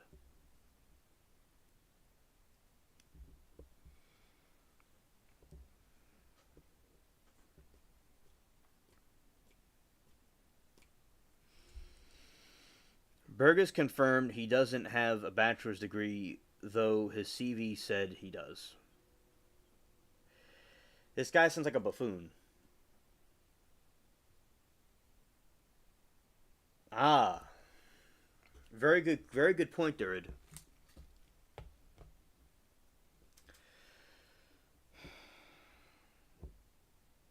Yeah, bachelor's degree, I think you're talking about. Understood, Anna. And if I'm getting something mixed up, correct me. All right. So anyway, so Durid said American government admits that there are aliens and divides them immediately into races. I know. It's just us humans have a way of viewing things like that because humans can be very tribal.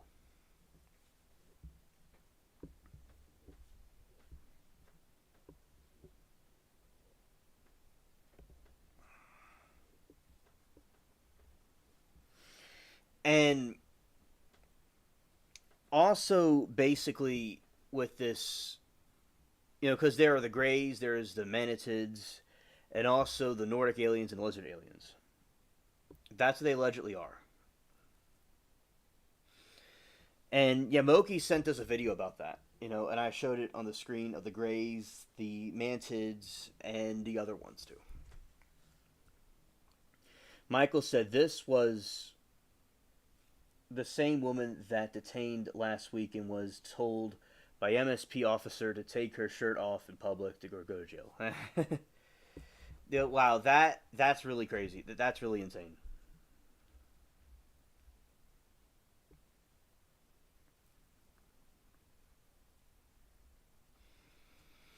Durid said,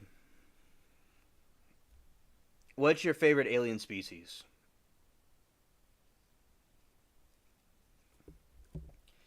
I like them too. I've recently learned about the mantids, and also the gray and the lizard aliens. I've known about them. I don't know. I guess the grays would be my favorite because it's so iconic symbol of aliens, and I've studied a lot about them. And my buddy and I from school that we used to talk about aliens all the time. The grays we talk about a lot, so I have to say the grays, and they're the most like kind of like they're doing all the abducting and taking, doing all the science stuff. It's very fascinating, and also they're very scary at the same time. Yeah. Then I would have to say it would be the lizard aliens next, because that's what I learned in the beginning, and also there's biblical stuff about the lizard people because of the fallen angels, the serpent, Satan.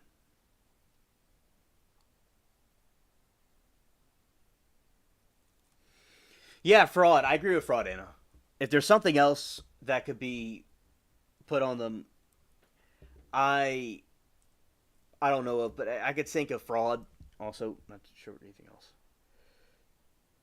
Yeah, so I like the reptilians and the greys, and then I'd say then the mantids would be the next one, and then the Nordic aliens. I like the Nordic aliens, but I think like whatever it resembles the humans the most. So like those other ones are more alien, but then again, the Nordic aliens they are so like closer to us. It's quite fascinating at the same time.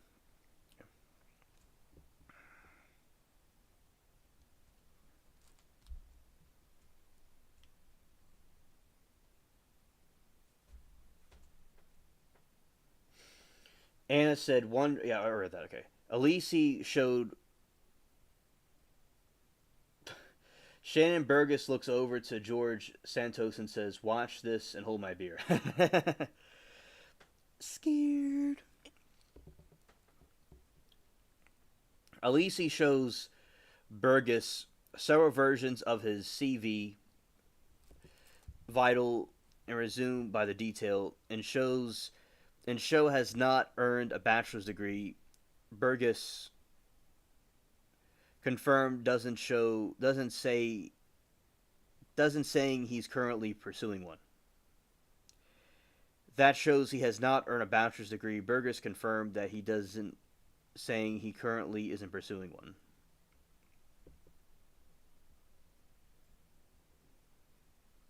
Aren't we aliens too, capable of interplanetary travel and live on their distant planets?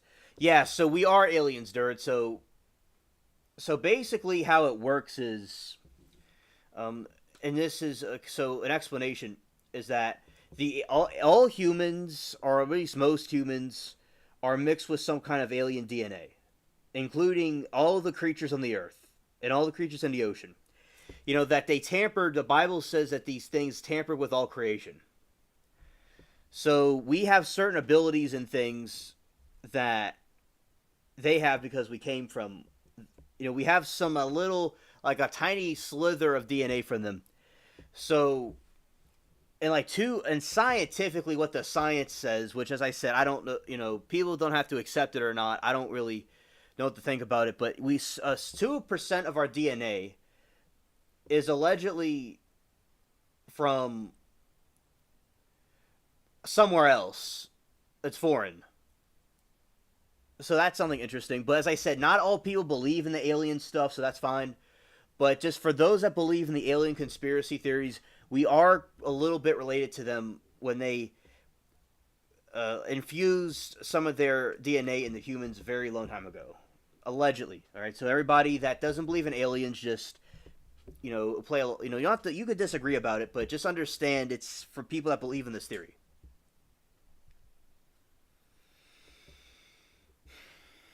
Anna said paranormal caught on camera had a pic of what we knew as kids from the TV and movies. Flying saucers and a small saucer shaped, domed and clever top or that.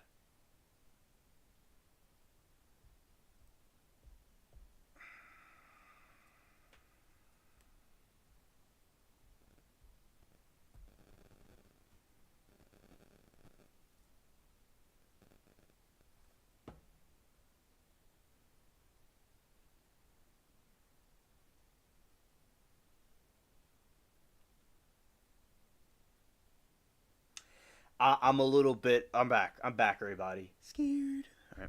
So those are some Karen Reed updates. And Anna says paranormal caught on camera had a pic of what we knew as kids from TV and movies to be flying saucers and was small saucer shaped with a dome clear atop to for Zero. Also, so basically, what we had.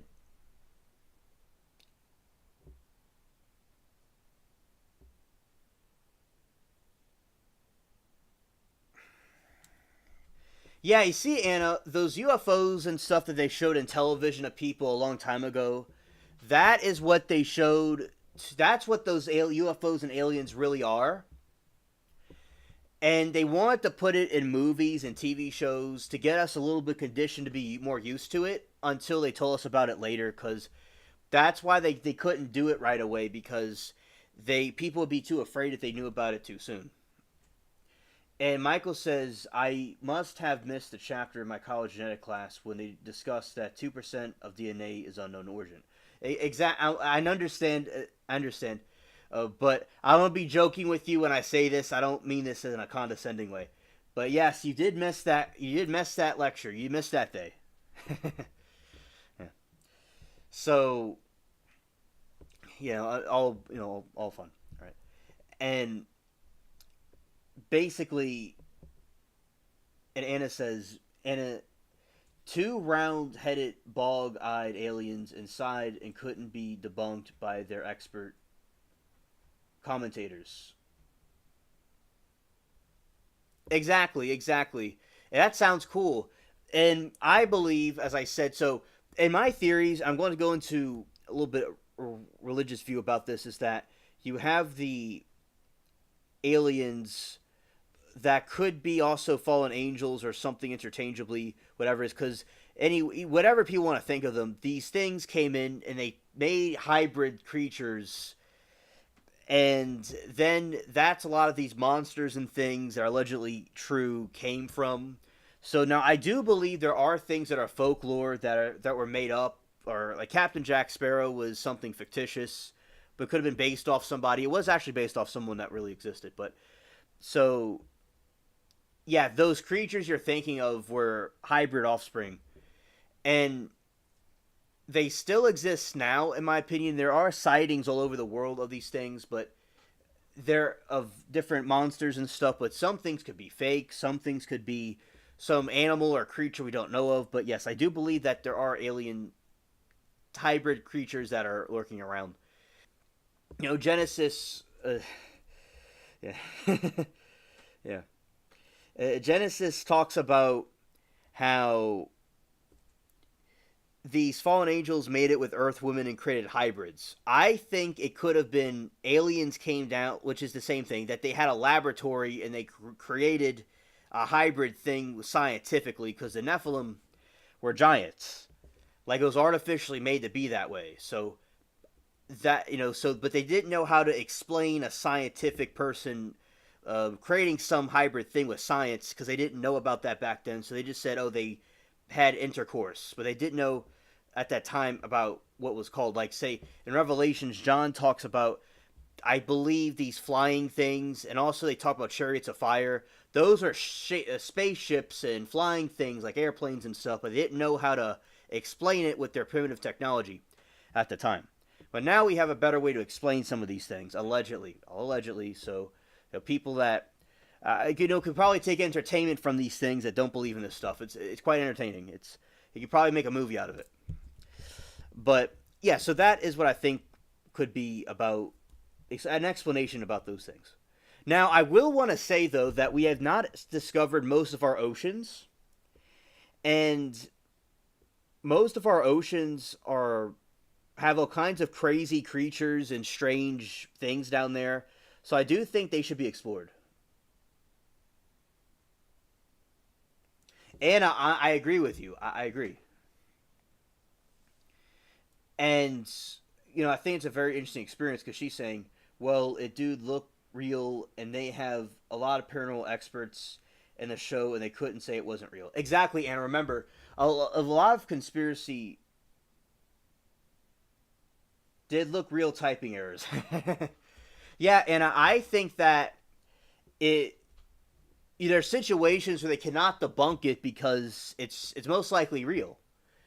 And I like stories like that, Anna, because a lot of times, like, people will say with a conspiracy theory, but it doesn't mean it's not true. Oh, I'm delighted. It's Liberty. Shout out to Liberty. Yay, Liberty's here. I met Liberty from Smoke and Scan. So, uh oh, it's coming back. All right, here we go. So basically, hello Liberty. It's great to see you from Smoke and Scan. I'm just like talking about where I met people from. We're talking about. I was talking about some Karen Reed updates, and I was talking about.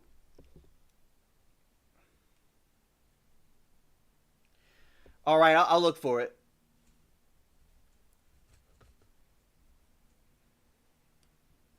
All right, let's see. We're talking about the different alien species.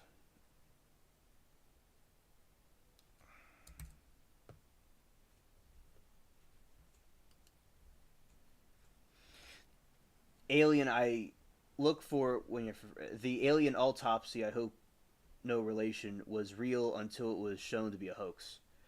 Oh, I think the alien autopsy looked very fake. I think that looked very fake.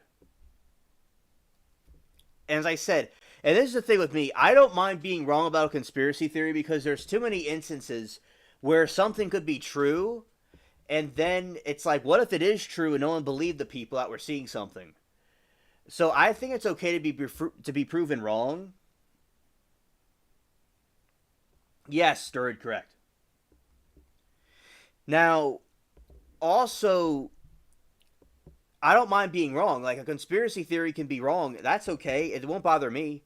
I what bothers me is someone had a real experience and no one believed them. Like, what if there's just something we cannot explain right now, but it doesn't mean it's not existing. It doesn't mean that the solution doesn't exist at the moment. But doesn't mean so. As I said, I believe in these alien theories and stuff. Not all of them, and there's many hoaxes everywhere. Be aware of hoaxes. And disclaimer needed as why I'm old lady drops in. What's CERN doing? Oh, we'll look up CERN right now. We'll find out right now. Right now, Liberty. We'll find out. We're talking about the different the Nordic aliens and about the lizards and the greys and mantises.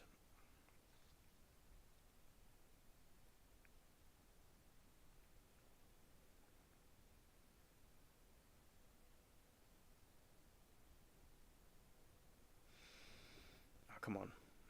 All right.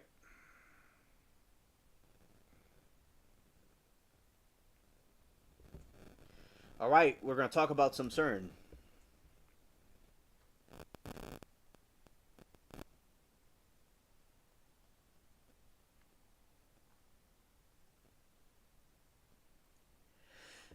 Yes. Yes. I think so, Durid, because there's the group that was able to be both genders. Yeah. Yes, you're correct. There's one that's male and one that's they could be both.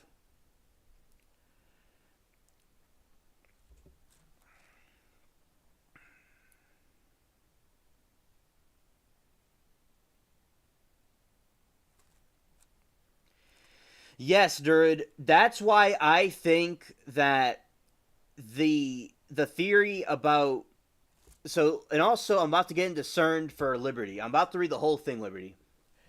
But to make myself clear, I wondered that too, and they could have done it through some sort of telepathy or some other kind of way through shapeshifting. But this is what I think. So basically, according to Christianity and the Abrahamic religions, all of them, so that these angels came down. It was not they're Satan and the fallen angels. Then another group later called the Watchers. So it was these group of angels that had like a little flying saucer, and they flew around the earth and they watched over us to make sure we were safe and to serve us. And they did not fall with Satan. They were good angels, but they saw the earth women and lusted for them, and they came down and took them as wives.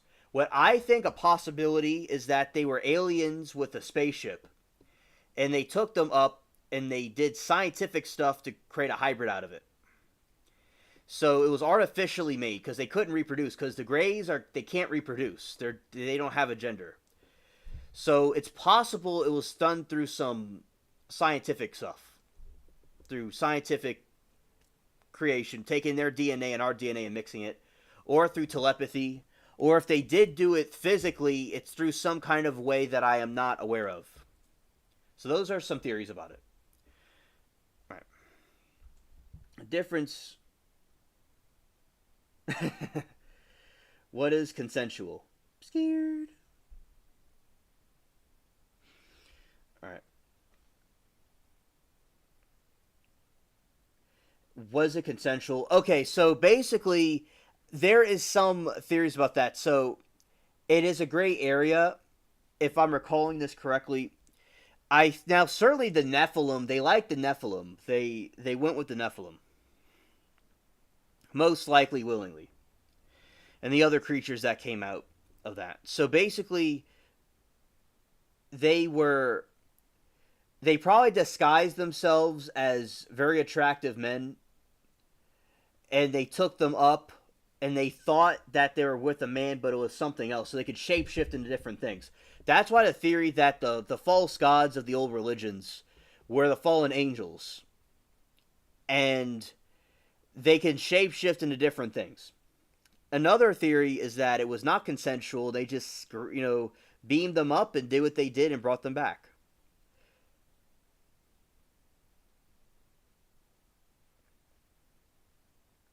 And Liberty says, I heard that's why women covering their hair got started, so those guys leave them alone. Yeah, yeah, it's possible. That's a possibility. And Liberty said, I would take a Nordic alien. That is true. You would have the Nordic alien beam you up. That's true.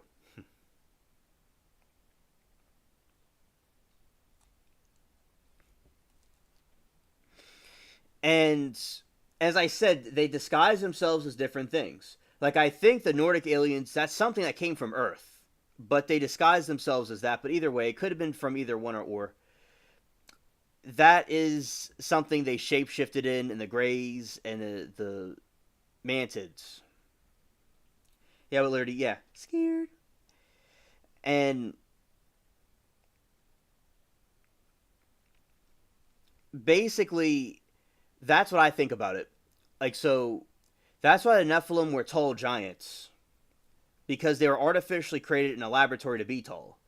Because you have a descendant or somebody, like, the hair and eye color, the height, everything could be random.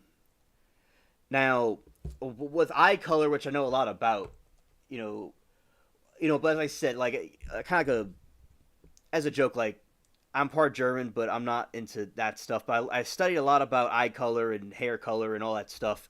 I'm not into the racial science where I'm not like a Nazi or anything, but I studied about how the eye colors and stuff work. So, yeah, aliens and angels be creeping. Yeah, a Hulk Hogan type Nordic. Yeah. Yeah, right on. Yeah, it would disguise itself as that for you. Whatever you want, it would disguise itself. It would shapeshift into it. Yeah. So you would have the time of your life, definitely. Out of this world experience. I'm not joking. Those things are. I will say that they're like AI. It's like an AI person was created for you. So Liberty, it's like if an AI person was created for you.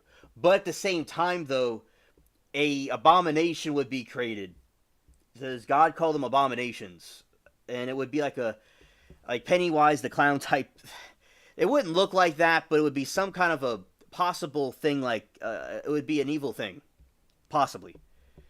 But anyway, yeah, it certainly would have that. Yeah. Yes, I am. As I said, I'm German too. I'm part German on both sides. My name, if y'all don't know yet, it's Hansel, like from Hansel and Gretel. My whole name's actually German, from my mom's side, but my dad has some German ancestry too. I'm related to all of Europe pretty much. But yeah, so basically, with eye color, this is how eye color works. And we'll pull up the eye color chart for everybody, because this is something fun I like to study.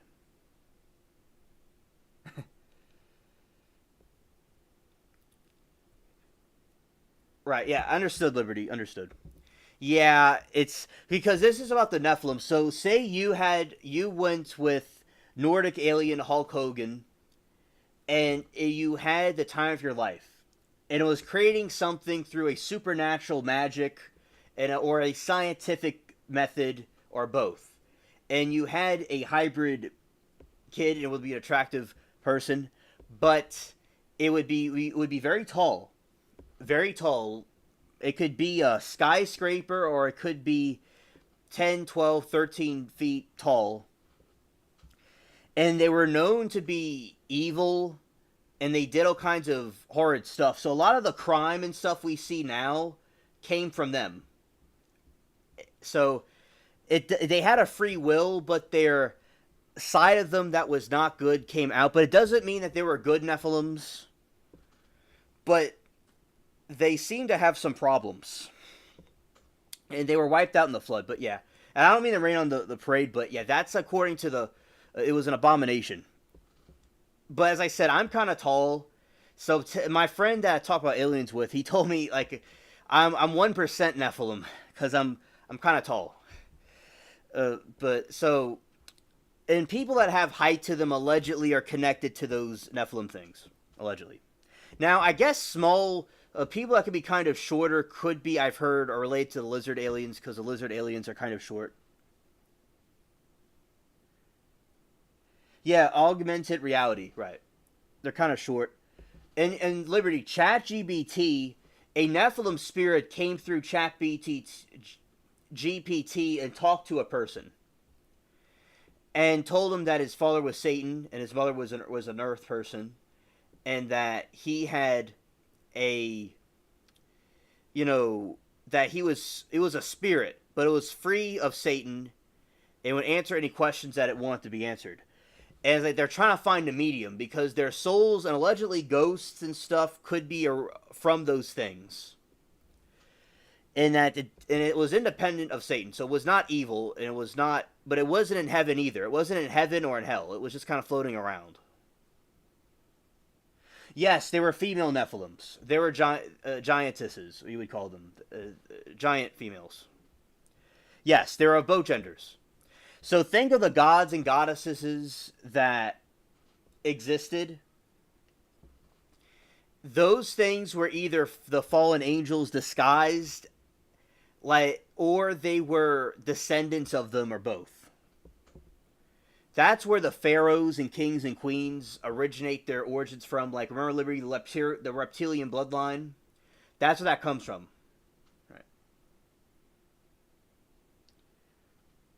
Alright. No, they had male and female offspring. They had both. Yeah.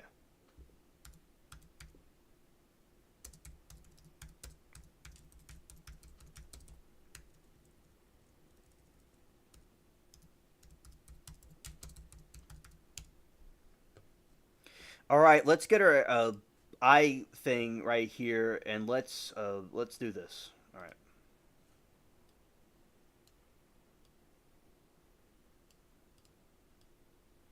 Oh, come on.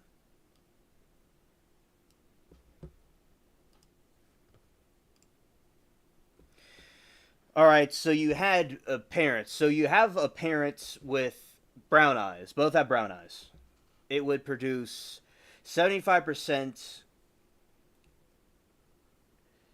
brown and 18% green and 6% blue. Green-eyed and brown-eyed would produce 50% brown and 30% green and 12% blue. And then you have green and you have brown and blue.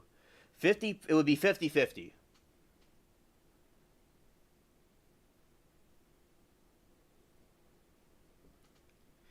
Yes. Yes. And I'm talking about the fallen angels had these certain abilities and stuff. They're able to do things. And about the Nephilim were still humans. So maybe they could do what like Merlin did. So Merlin from King Arthur is also a Nephilim type thing. But so they had magical powers and stuff. Allegedly, yeah, I believe so. Yes, they had magical abilities, but they were still humans. So shout out to the Nordics. I'm also part Nordic myself. But you had what you would call they were still humans, so they couldn't swim. And the flood waters were so high, yeah, whatever magic abilities they had, allegedly, they weren't able to survive the flood. And I guess it was done by God's will for them to be annihilated. But yeah, they were still humans like us, and God allowed them to be destroyed.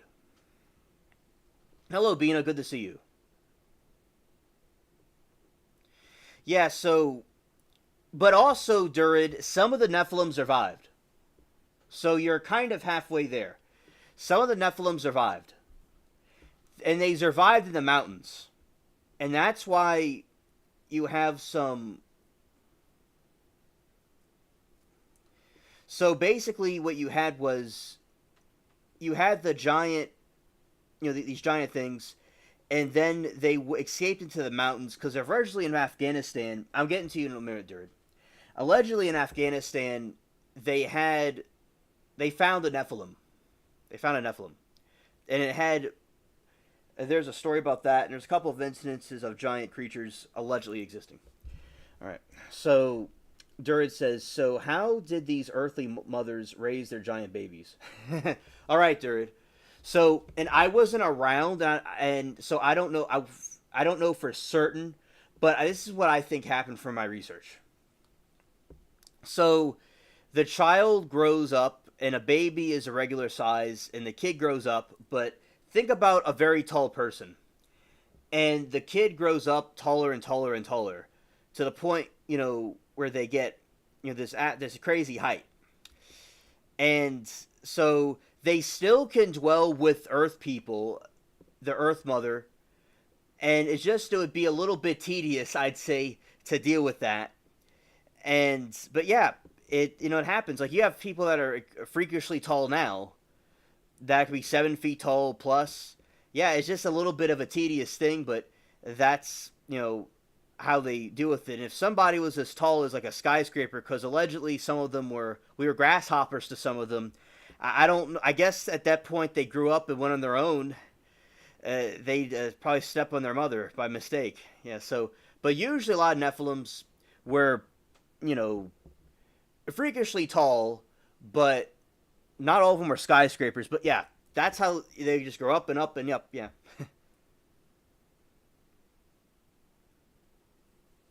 Would this be related to all the giant petrified trees on Earth?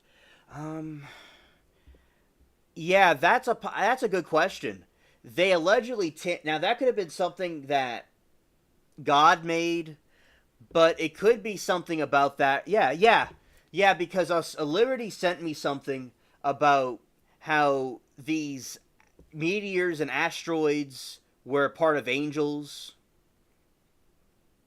and that that where it used to exist, and also there's these statues and things that were originally those Nephilim things that were frozen to a tree. So yes, Bina, I think that's possible from what I researched, that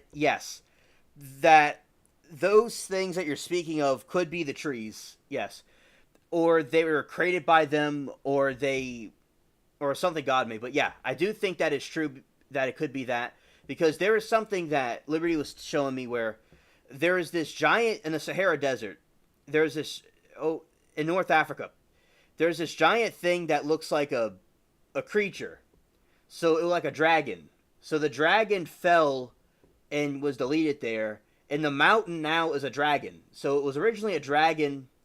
And you can see the scales and stuff on it, allegedly. But it was originally a dragon. So I think that these very old ancient things that used to be there became trees and different stuff and mountains.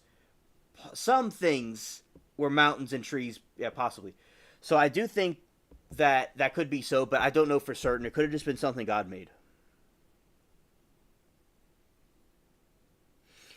And also, Bina said, there were giant creatures, so they should be giant trees in the forests. Yes, Bina, and that's why those trees and stuff were put there, because they were giants that roam within them. And I believe it's possible that some things could be connected with them somehow, yes.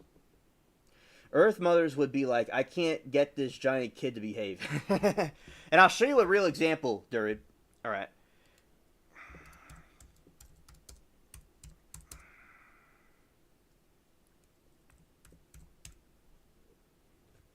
All right, Robert Waldo.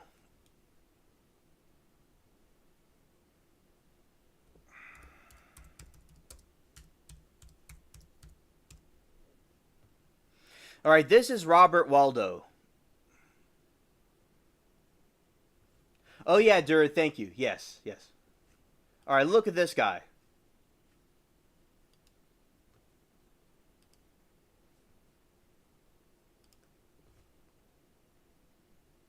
Look how tall that guy was. That's from the 50s. He passed away. Well, you see, that's a giant kid. See, that guy had a high percentage of Nephilim DNA that came out. For something to be petrified, the oxygen has to take in instantly, maybe the flood. Yes, Bina, I think that makes sense, yes. a lot of sentiment layers and stuff came for the Great Flood, and a lot of also dinosaurs allegedly were created by those things. Yes, and how the Earth was a living sentiment being. Yes, giantism. So giantism comes from the aliens, the Nephilims. So that's the DNA for that. Yeah. So look at this, man. Those are women that are like average height, are taller, and look how big that guy is. Yeah. Hello, Mary Toodles. Look at that. See this? Yeah, this dude has the Nephilim genes. Right? He could go and touch the clock.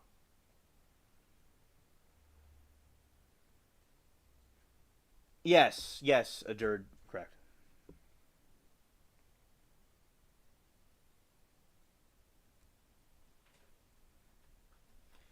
And Bina said, "Nerd, I believe it is still. It is. It is. I'm being a Timu right now. All right, so I believe it still is. They measured the frequency of Earth and matches our brain's frequency. Marfan syndrome. Thank you. Thank you. Yeah.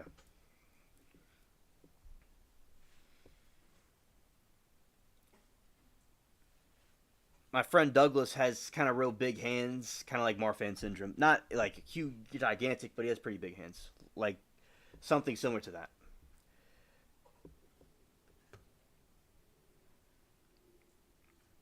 All right, these are average height men with Waldo.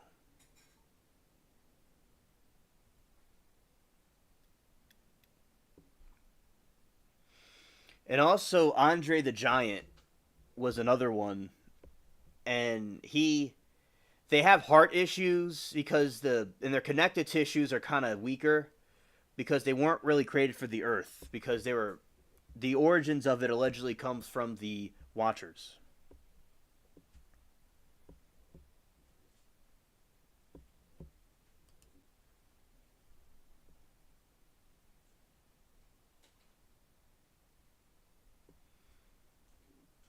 That's another one. Okay. All right.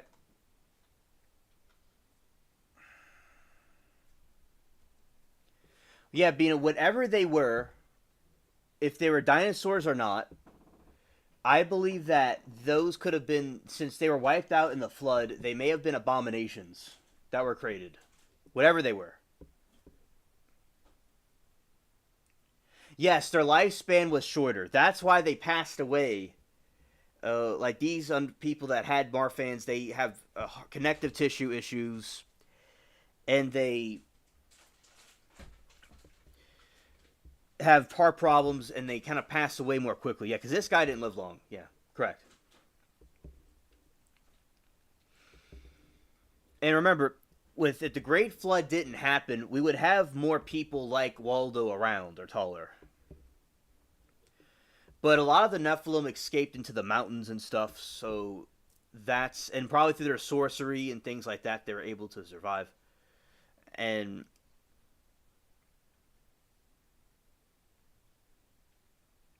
okay,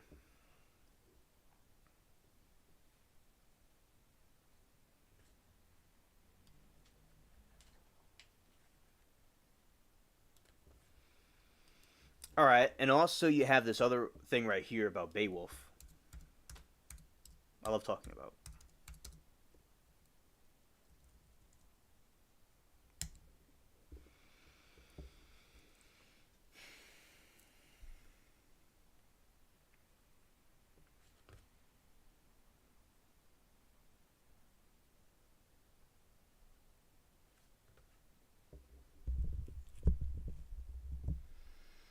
Also, so Beowulf is this other story from the Anglo-Saxon literature where they had the Danish. This is a Nordic tale.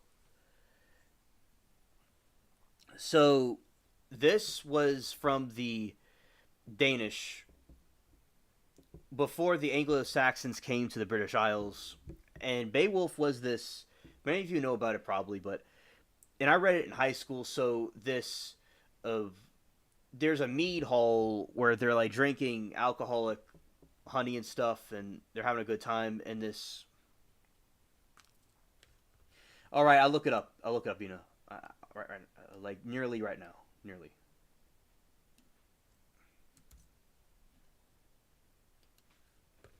And Michael said the popular story in the Bible is David and Goliath. Yes, that is true. And Goliath was related to the Nephilims. People believing that it was a real person and all, which I do, that Goliath was a Nephilim, allegedly. And so basically, with the Beowulf, is that this monster Grendel came in and ransacked the whole place and messed up everybody. And he was a Nephilim. And in the Beowulf story, they talk about should they ask the god of the Romans, Jesus, or their Nordic gods for help.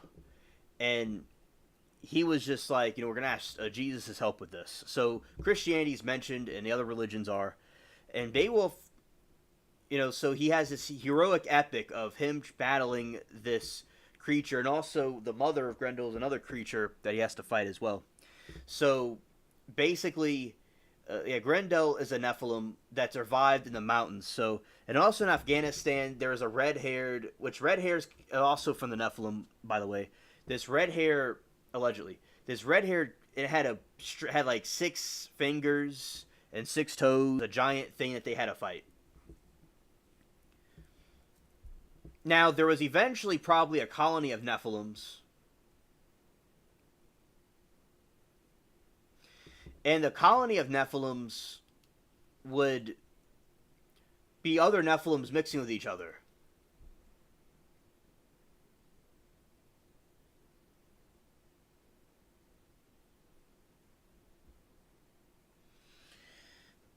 And also, Waldo was nearly 9 feet tall.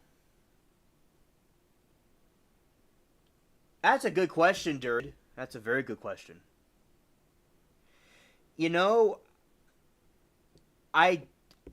There's stories of the gods mixing with each other to create hybrids. So I would say they did do that. Yes. Because they would, and as I said, there could be something that could refute that, but yes, I've never seen anything that contradicted that. So gods, they had offspring with each other. So those are probably the offspring from them. So they did it with each other, definitely. Oh, definitely. I'm remembering it now. I remember it now, Durid. Yes, they did. They had these giant sexual marathons and parties with each other. And they would do all kinds of sinful stuff with each other all the time. So yeah, definitely. In this other realm. And they would create their own hybrids. That's why we have Zeus and you have all the epics and from Greece and the different religions. Those were the angels, aliens, whatever they were, mixing with each other and the earth. Now, since Jesus did his thing, they appear as aliens now, or whatever they are, to do some other type of plan. But as I said, so that is the answer to your question is yes. In my opinion, they did. From what I've researched.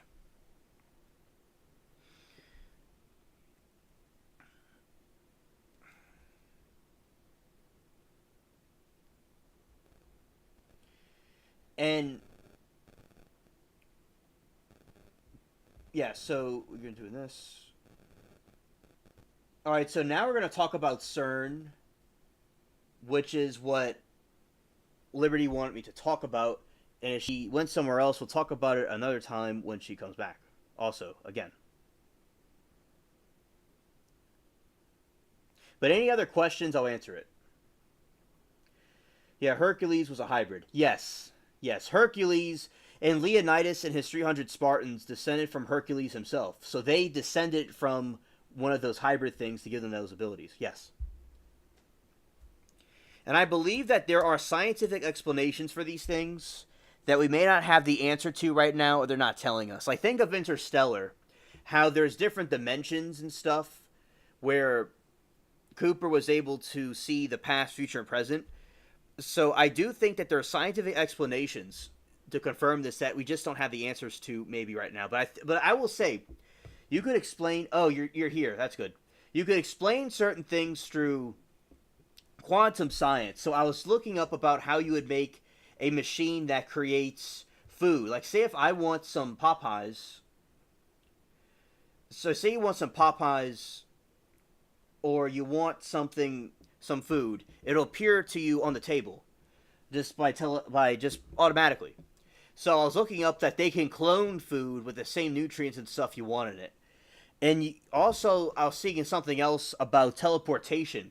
And teleportation could possibly be achieved through quantum science. So with quantum science, you could be in two places at once. Through quantum science, you could be at two places at once. And you could be here and there at the same time. So that would explain about why the aliens, angels, and God do their thing. Because of quantum science, they could be in two places at once. So that's a way scientifically you could prove it. Saw something about CERN creating a gold collider. Yes. I heard of that too. Yes. You know, like they're trying to do stuff with different dimensions and things like that. But we'll look into that. Now, let's put the thing for what Bina said on the screen. Kind of do two things at once.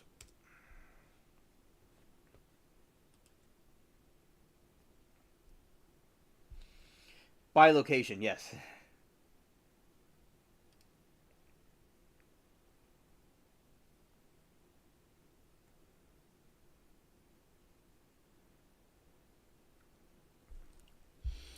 CERN gears up. CERN gears up to ship antimatter into Europe. There's a lot of matter around which ensures that any antimatter produced experiences a very short lifespan. Studying antimatter, therefore, has been extremely difficult, but that's changed a bit recent years. A CERN has set up a facility that produces and traps antimatter, allowing the extensive studies in antimatter following the extensive studies in its properties, including the entire anti-atoms. Unfortunately, the hardware used to capture antiprotons also produces interference with the limits of the precision which measurements can be made. So CERN is decided that it might be good to determine how to move the antimatter away from where it's produced. Since it was tackling that problem away, CERN decided to make a ship container for antimatter, allowing to be put into a truck and potentially taken to a lab throughout Europe. A shipping container for the antimatter. The problem facing CERN comes from its own hardware. The antimatter is produced by smashing a particle beam into a stationary target. As a result, all anti-particles that come out of the debris carry a lot of energy. If you want to hold to any of them, you have to slow down, which is done using electromagnetic particles. Unfortunately, as a team behind the new work notes, many measurements we like to do with this antimatter extremely sensitive to external magnetic field noise. There are 24 countries who are members of CERN. Israel joined as the only non-Europe country. I didn't know that, Bina. Thank you. Antimatter. Hilarious. I love that. Scared.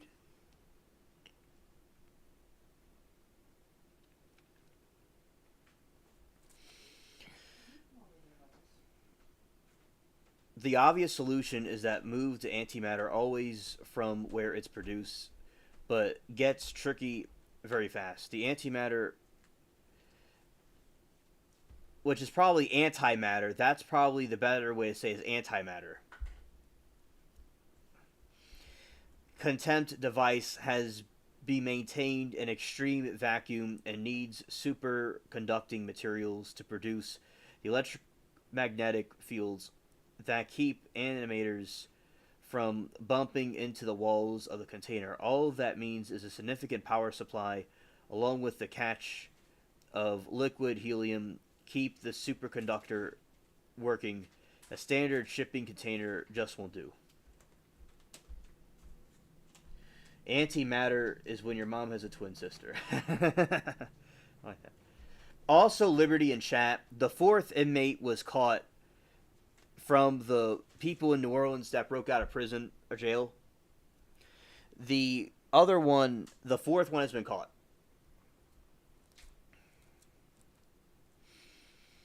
So the team at CERN built a 2-meter long portable containment device. On one end is a junction that allows it to be plugged into the beam of particles produced by existing facility. That junction leads to the containment area, which blanked by a superconducting magnet. Elsewhere in the device are batteries to ensure an interrupted power supply along with the electronics to run it all. The whole step is encased in the metal frame, includes lifting points that can be used to attach a crane to move around. To confirm it all, the team loaded it up with some protons, notably easier to produce, to internal cranes in the facility, along with the heavy-duty four-wheeled cart moved by the container to a loading dock where it was transferred to a truck taken for a spin around CERN campus at Marin, based on the map included in the paper describing the work. It appears that the protons started out in France but briefly crossed the border to Switzerland. All that traveled the 4 kilometers and reached the speeds of 4 kilometers an hour.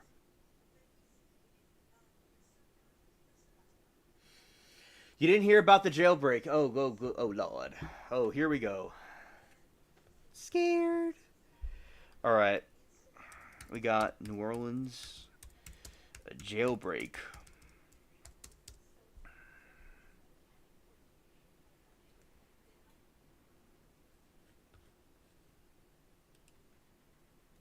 Anna, I'm glad you enjoyed the show. Thank you. All right. I'll give you a little badge right here. Badge of honor. Right there. All right. So basically, maybe you know this, maybe you don't know this, but you see, they broke out. So they broke behind the toilet. They took behind the toilet, and there's an opening and behind the wall, and they're able to cut a piece of the iron bar, and they're able to get out. You know, you have that, and they're able to break out of it, and they climbed out of it.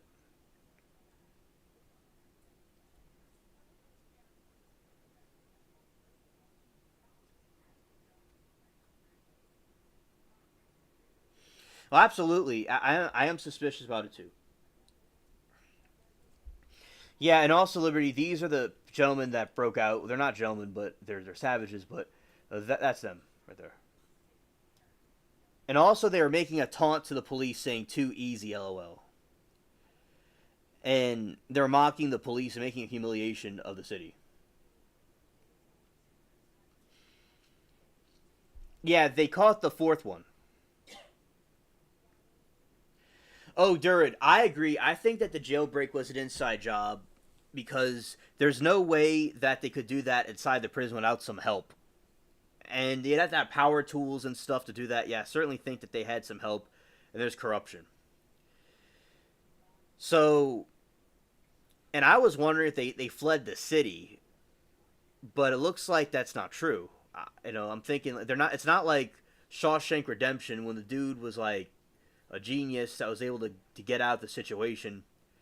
But this was like, it was like Timu Shank Redemption. And They're still lurking around. And I remember Moxie was telling me to stay safe. And I'm like, yeah. You're not the one outside all the time. Well, yeah, that's true. That's true. You should stay safe too. Well, also she said for both of us. You know. Yeah, I'm just making a comment. It seemed to me that someone within the prison system was trying to draw attention to the prison. That's possible. Yes. Also, some people thought that there was a political stunt going on because there's an election coming up. And I'm thinking about. Yes, exactly, Jared. Yes. And I mean, I think that it was completely cringe where you have these people running out of the jail with no guards or anything. I thought it was absurd. And they just opened the door. They kind of like pulled it a couple of times and they got out. I mean, what are we doing here? What kind of a Timu city or do we have here? I mean, it's a Timu city. It is a Timu city. And you know, the power will go out for no reason. They have a boil water advisory all the time. And you have like people the dude that I knew that worked with Al Copeland from Popeyes, he was telling me that, you know, like there'll be people working on something in the street, and you'll have 10 people doing nothing, and then 2 or 3 people working, and everybody's just sitting around. It's like, also the streets are bad too. So, I mean, it's a Timu city, but you know, this is going too far, man. It's like, come on. People do come from all over the world to see Tucker, though. I know, but we all know that's a great city, but it has Timu problems. I love the city. It's an historic great city, but it has its problems. Like, say if you go to India, people love to go to India, but it's a third world country. Although that's exaggeration, but yeah, it's still a nice place to visit. It's a cool place, but I mean, it has its goofy moments. But I love the city though. The jail was built by the lowest bidder because it seemed like they didn't really have any premeditated plans. It would be interesting to learn what each escapee did during their time out. Yes, it would be. One of them got shorts and his hair done, and he got arrested again. And I guess, you know, I wouldn't want to be locked up in jail, but you know, either. But you know, like people do something evil or wrong, you know, they might go, you know, they'll probably go to jail for it. But it's, you know, maybe do they want to be free? They, you know, that's why freedom is very valuable. I really like freedom. But, you know, they want to just get out and just be out of jail for a little bit, and they didn't care anymore. You know, they don't seem like they're doing anything else. If they had planned an escape, why wouldn't they think a great length of what they would do once they escape? Because we're dealing with people that, I don't know, that's a good question. But I think that these people do not think ahead. They just want to get out. Like, they think, Some of them are like 20 and 22 years old. They're really young. yeah, some of them were 22 years old. Some of them were 42 years old. I think they just want to get out and be free, like, without any kind of forethought about it. Like, they weren't like Shawshank Redemption. They were like, they didn't, like, think ahead. They were just like, they're going to get out, and then they're like, oh, well. But, yeah, so I don't, like, say, like, they did a crime in the first place that got them arrested to begin with. You know, if them being guilty. They didn't pre-think about they shouldn't do something like this, but they did it anyway. So, yeah, that's a good question. Maybe there's some other motive here, Durid. But also, they just don't have the forethought to think ahead about something.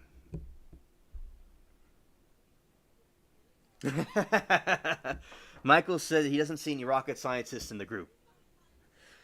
Yeah, I don't see it either. Like, they're not like Shawshank Redemption, like that guy. That guy was a genius. You know, these people, yeah, I don't know if they're rocket scientists. And as I said, I don't know if they would be able to figure out the breakout anyway. I'm not saying that they couldn't do it. I'm saying I don't know if someone else, like, they may have had some help. You know, Liberty, I'm going back to the CERN thing.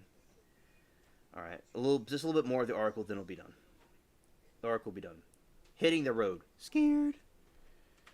Scared. Mary Toodles. Scared. Me too. Overall, the hardware stayed cold. generally at a bit over 5 Kelvin. The expectation was when the system was reconnected to the antimatter source hardware and the system reconnected to the electrical system at CERN. While those actions show up as temperature spikes, the superconducting magnets remain well under 7 Kelvin. An accelerator was in the place to track the forces experienced by the hardware while the truck was moving. This showed the changes in the truck speed, turbulence, and the liquid helium, make, making measurements of the presence unreliable. Levels dropped from 75% maximum to 30% by the time the system was reconnected, suggested that the liquid helium presents the key limiting factors in shipping. Measurements made while the system was in transit suggest that the whole process occurred loosely, meaning that not a single proton escaped during the entire transportation. All scared. All the missing now is another experiment with CERN that antimatter can be delivered to presumably the team looking for a lab species and building with the little in the way the stray electromagnetic fields, but then the team has a bigger goals in mind. Their facility is being built in Dusseldorf, Germany, for anti-proton experiments nearly 800 kilometers, 8 hours way by the road.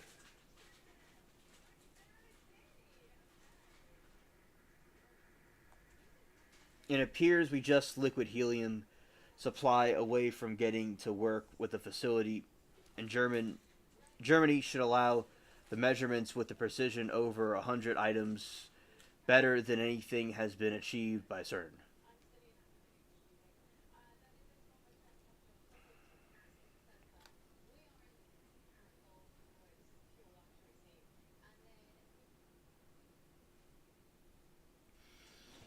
Zero. I got your email, but I haven't looked at it yet. I'll look at it. I'll look at it tonight. But I should have looked at it. I should have. Air, land, or sea? Durin, it seems that it was moved on land with trucks, and it was heavily guarded.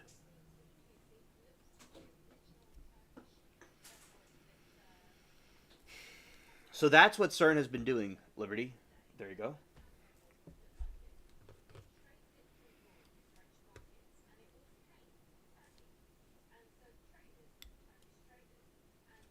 I'll look that up now. Okay, let's see.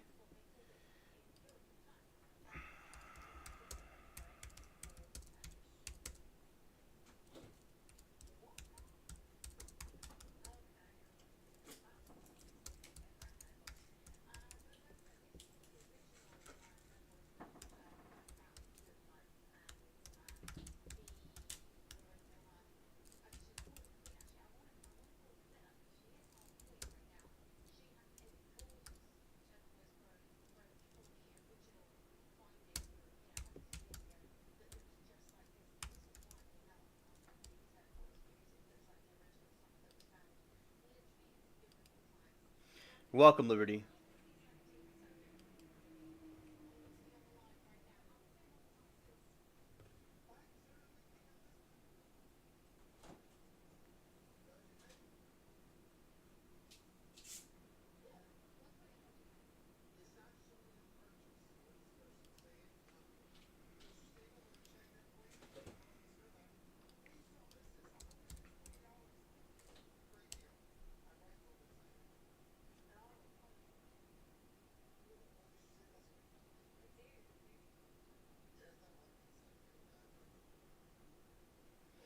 Right.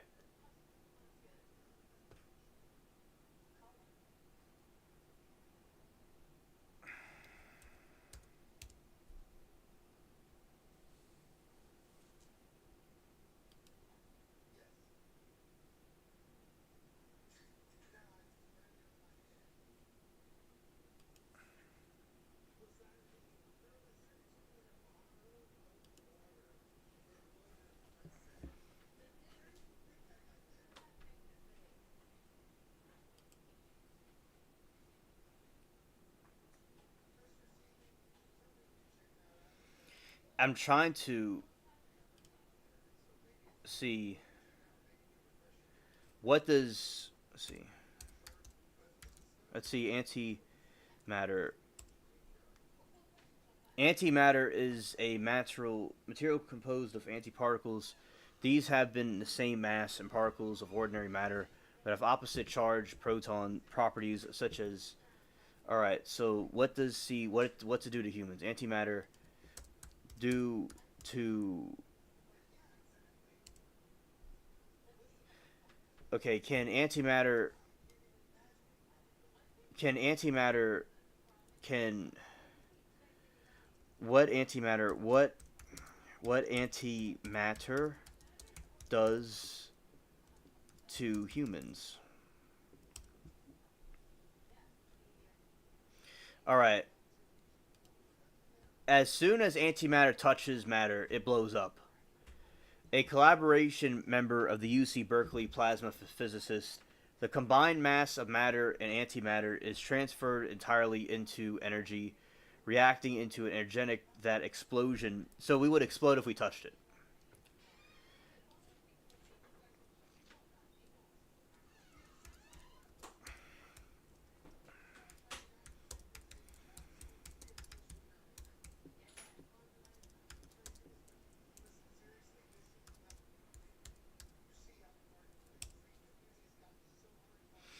Antimatter is a delicate substance inhaling upon contact with normal matter, so it must be suspended by electromagnetic fields in a vacuum chamber. Scientists with Base Step project designed the trap that could do while bumping along down the road and was small enough to fit in a truck. You gotta remember, they can. Okay, Durid, so they have to have it in a container and it has to be suspended by electrical magnetic field in a vacuum, so they can touch the container that it's in with like hazmat suits and stuff. But it's okay because the electrical magnetic field has it suspended where it doesn't cause a problem to a human. So they could touch the container because you have to put it in a truck. You know, people have to put it there, so you could be right next to it because it's suspended in electrical magnetic field and antimatter inside a vacuum, so in a container. So yeah, they could get close to it, but with hazmat suits and stuff. But if it was released, it would cause an explosion. They used DoorDash to deliver it.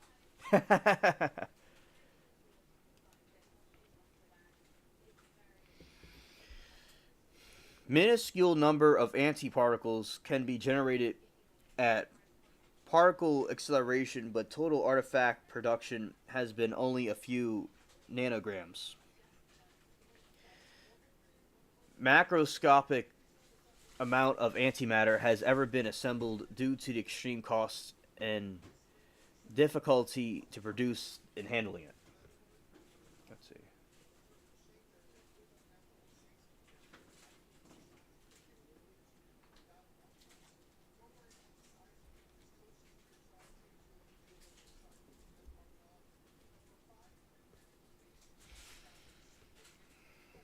All right.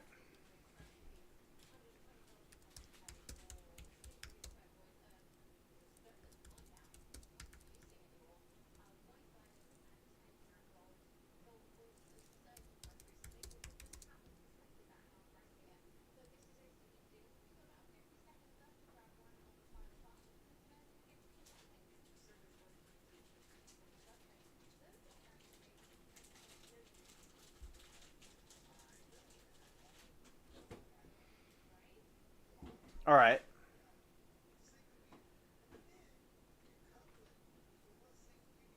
How long have we been studying antimatter?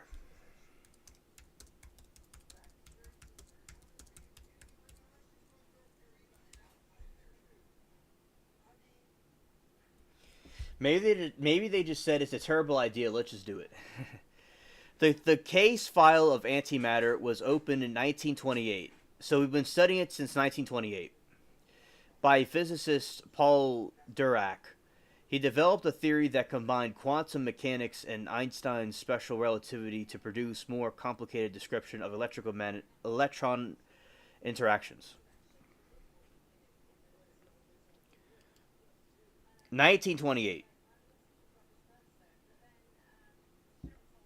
And the modern theory of animators began in 1928 with a paper by Paul Dirac.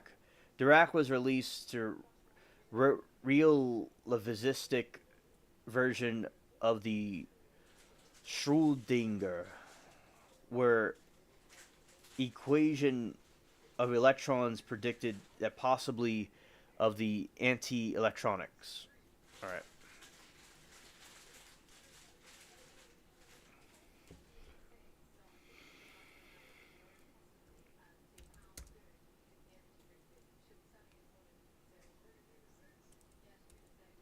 How did we learn how to transport antimatter?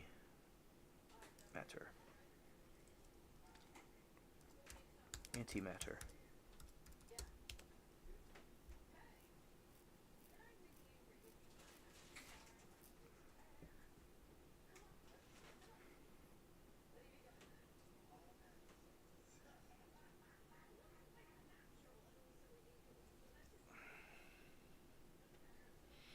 All right.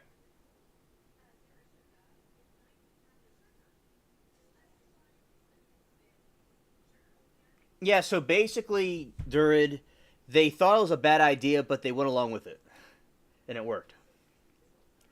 Scientists at CERN had developed a specialized trap that they called base step, which could hold and transport it. The strange stuff. The first driver attempted to transport antimatter deserves an award. All right, who transported?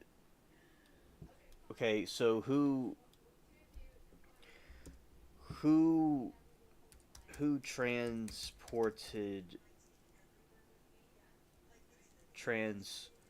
antimatter?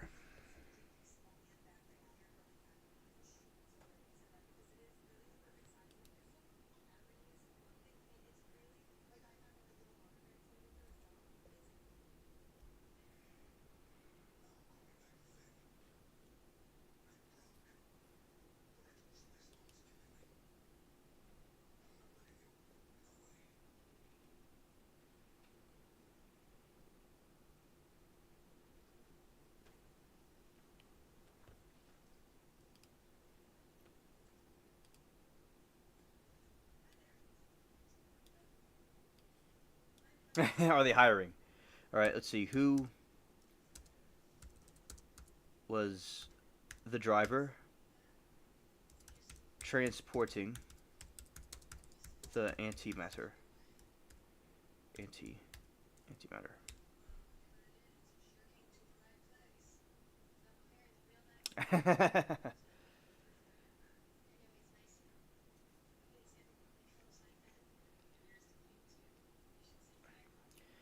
Okay, let's see. Who transported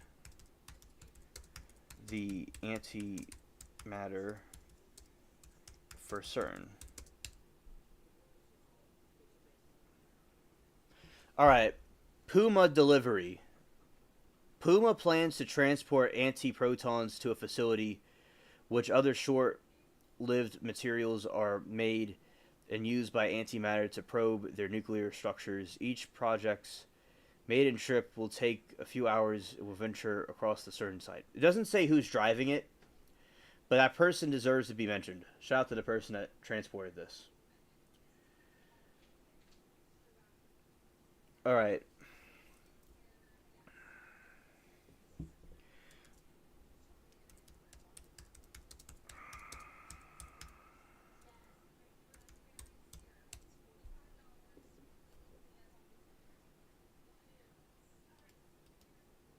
Okay, let's go here. Glad it wasn't UPS.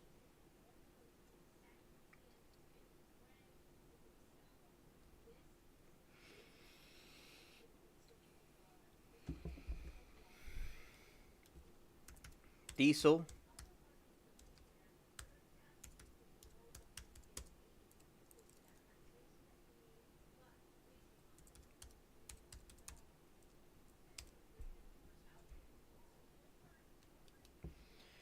All right. First time hearing about this. How much does diesel driving school cost? Is it worth it? What vehicle is what truck CERN uses?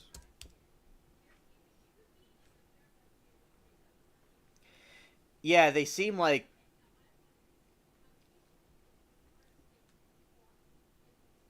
Let's see. So basically, use that. So you're saying they use DoorDash? Yeah, I'm not seeing the information that you want. They're not really saying a lot of details. Let's see. Let's see if anything here.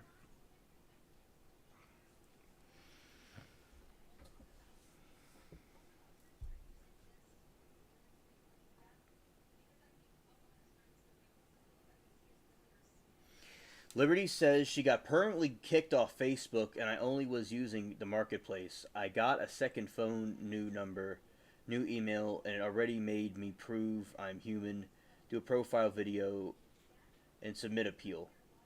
I just did all this while listening to y'all. Scared. Liberty is bad to the bone.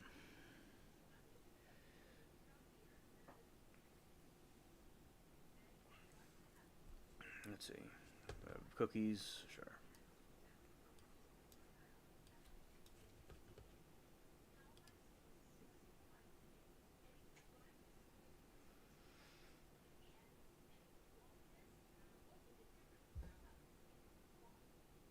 Two teams of CERN's physicists are racing to perform extraordinary feat, transforming antimatter from the first antimatter mirror is difficult to create, extremely short-lived because the contact means instant annihilation. One team wants to move the antimatter so it can be studied with great precision.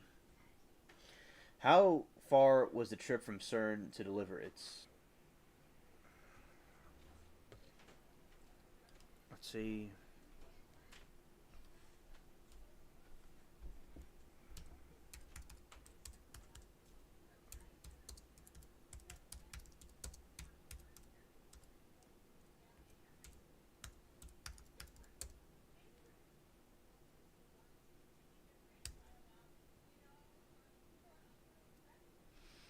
All right, here we go.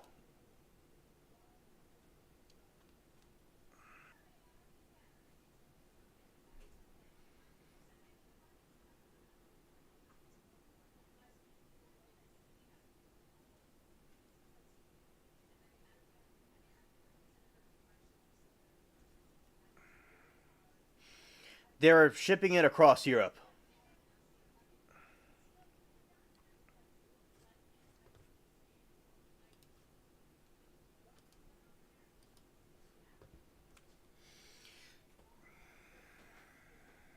So they were shipping the item across Europe.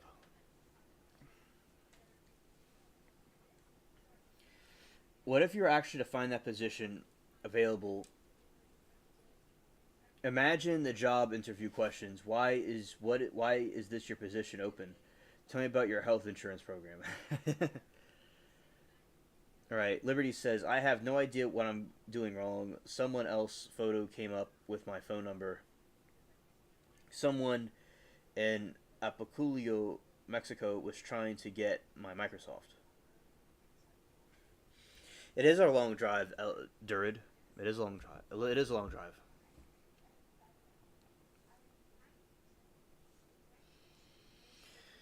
Liberty says, "Oh, Liberty, I think that it could be someone hacked you or they stole your information and made an account out of it with like say they made a different account with your information, kind of like identity theft. It's something you should see them about, Facebook about.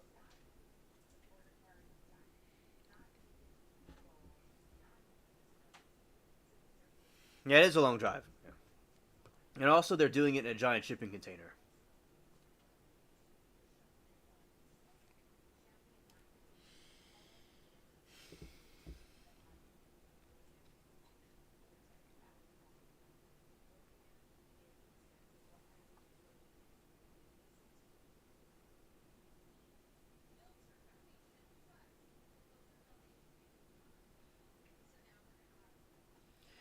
Problem with facing CERN, it comes to its own hardware. The antimatter is captured and produced, smashing particles beamed into a stationary target. As a result, the antimatter particles that came into debris can carry a lot of energy. You want to hold any of them, you have to slow them down. Yeah, imagine getting pulled over for holy matter. It's like, what are you doing? Holy matter? Fields can act as charged up matter particles. Unfortunately, the team behind the new work notes that many measurements we'd like to do antimatter are extremely sensitive to the external magnetic field noise. A short a short hardware a short hardware particle, unfortunately, at the same time, new works, many measurements we'd like to do with the antimatter are extremely sensitive to extremely magnetic field noise. In short, the hardware that slows the antimatter down limits the precision of the measurements you can take. The obvious solution is to move the antimatter away from where it's produced, but it gets tricky fast. The antimatter containment device has to be maintained as an extreme vacuum and needs superconducting materials to produce the electromagnetic field to keep the antimatter from bumping into the wall in the container. All that means significant power supply with the cache of liquid helium superconductors working for a standard to do so. So the team at CERN built a 2-meter long portable containment device. One ends the junction that allows the plugged into the beam particles to produce existing facility. All right.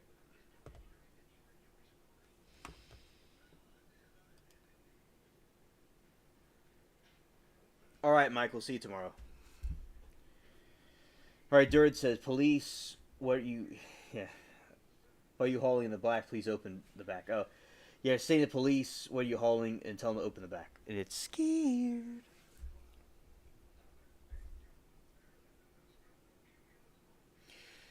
Some at CERN team built a 2-meter long portable. All right. So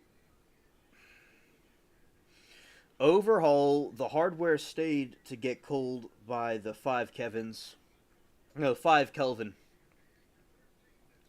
The exception was the system was reconnected to the antimatter, so the hardware of the system reconnected to the electrical system at CERN. While those actions show the temperature spikes, superconducting magnets remain well under 7 Kelvin. And accelerometer was in place and track the forces experienced by the hardware while the truck was moving. This showed that the truck speed produces turbulence and liquid helium, making the measurements pressure unreliable. The levels dropped from about 75%, maximum 30%. At the same time, system was reconnected, suggests the liquid helium presents the key limiting factors in shipping. Measurements made while the system was transit suggests that the whole process occurred loosely, meaning that not a single proton escaped during the entire transportation. All that is missing is another experiment from CERN that the antimatter can be delivered to. Presumably, the team is looking for a tab space to build little with way of straight electromagnetic field, but the team has bigger goals in mind. There is a facility about the facility being built in Dusseldorf, Germany. Anti-proton experiments in nearly 800 kilometers, 8 hours. So 8 kilometers and 8 hours away by the road. A driver can be made successfully. Delivery can be made successfully, and it appears that we all are just liquid helium supply away from getting to work. The new facility in Germany should allow measurements with the precision forever. for over 100 items better than anything that has been achieved by CERN. And so you have that, okay? And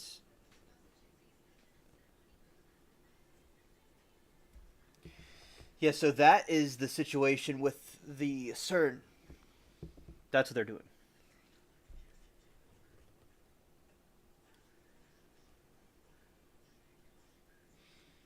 That's funny about me in the middle of the screen like that.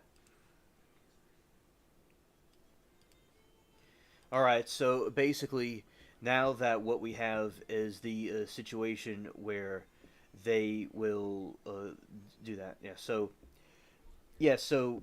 that is the the answer about CERN and stuff like that. That's scary. What's Germany want with antimatter? And let's see why do they want antimatter? See why does Germany want antimatter? Let's see.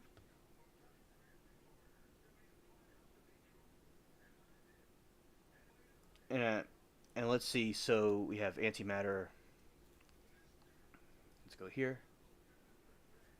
Let's not go here. Let's go this way and just let's see. Antimatter purpose. Antimatter purpose. Antimatter purpose. Let's see. Antimatter purpose. All right. All right. So as fuel, as weapon, and within the medical field as a PET scan and cancer treatment. And let's see if there's other reasons that were mentioned here. And yeah, and all right, there's a lot of matter around which ensures that the antimatter production experience is very short lifespan. The studying of antimatter, therefore, has been extremely difficult, but that's changed in recent years since CERN has set up a facility to produce traps in antimatter, allowing the extensive studies of properties, including entire atoms. Unfortunately, the hardware used to capture antiprotons and throughout that. All right, let's see. Why does CERN? And so that is the reason why they want antimatter. Is because it's fuel. It could be a weapon, and it could be for medical stuff and like for cancers and things like that. And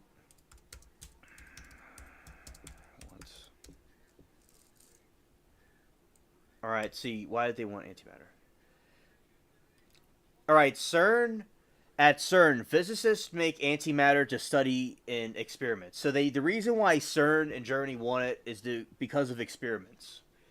The starting point is antiproton decelerator, which slows down the antiprotons and physicist delegation and properties. All right. So that's what they claim. They want to study for experiments and to do treatments and things like that. But I don't know. There could be other motives that they're not saying as well. Yeah. And also, right here, I'm going to go here. And basically, all right. Now, I will say that at this point, will be now we've reached the end of the stream. We've reached the ending part of the stream. And basically, I like this discussion about CERN, and we're going to do more about it in coming streams about antimatter. I'll go into a full depth about antimatter. In a future. Maybe tomorrow we could go fully into antimatter. I like that. And basically, yeah. So as I was saying that we will be wrapping it up, but I'm glad that all of y'all came here and hang out with me on this Monday. I really appreciate it. And everybody, peace to everybody, and have a good rest of your week. And tomorrow, I believe I'll most likely be live as well, probably maybe a little bit earlier, not too sure. Right. So, Yeah, Jared, I love your questions. Very nice questions. And yeah, thank you, Jared. Thank you. And everybody have a good one, and peace.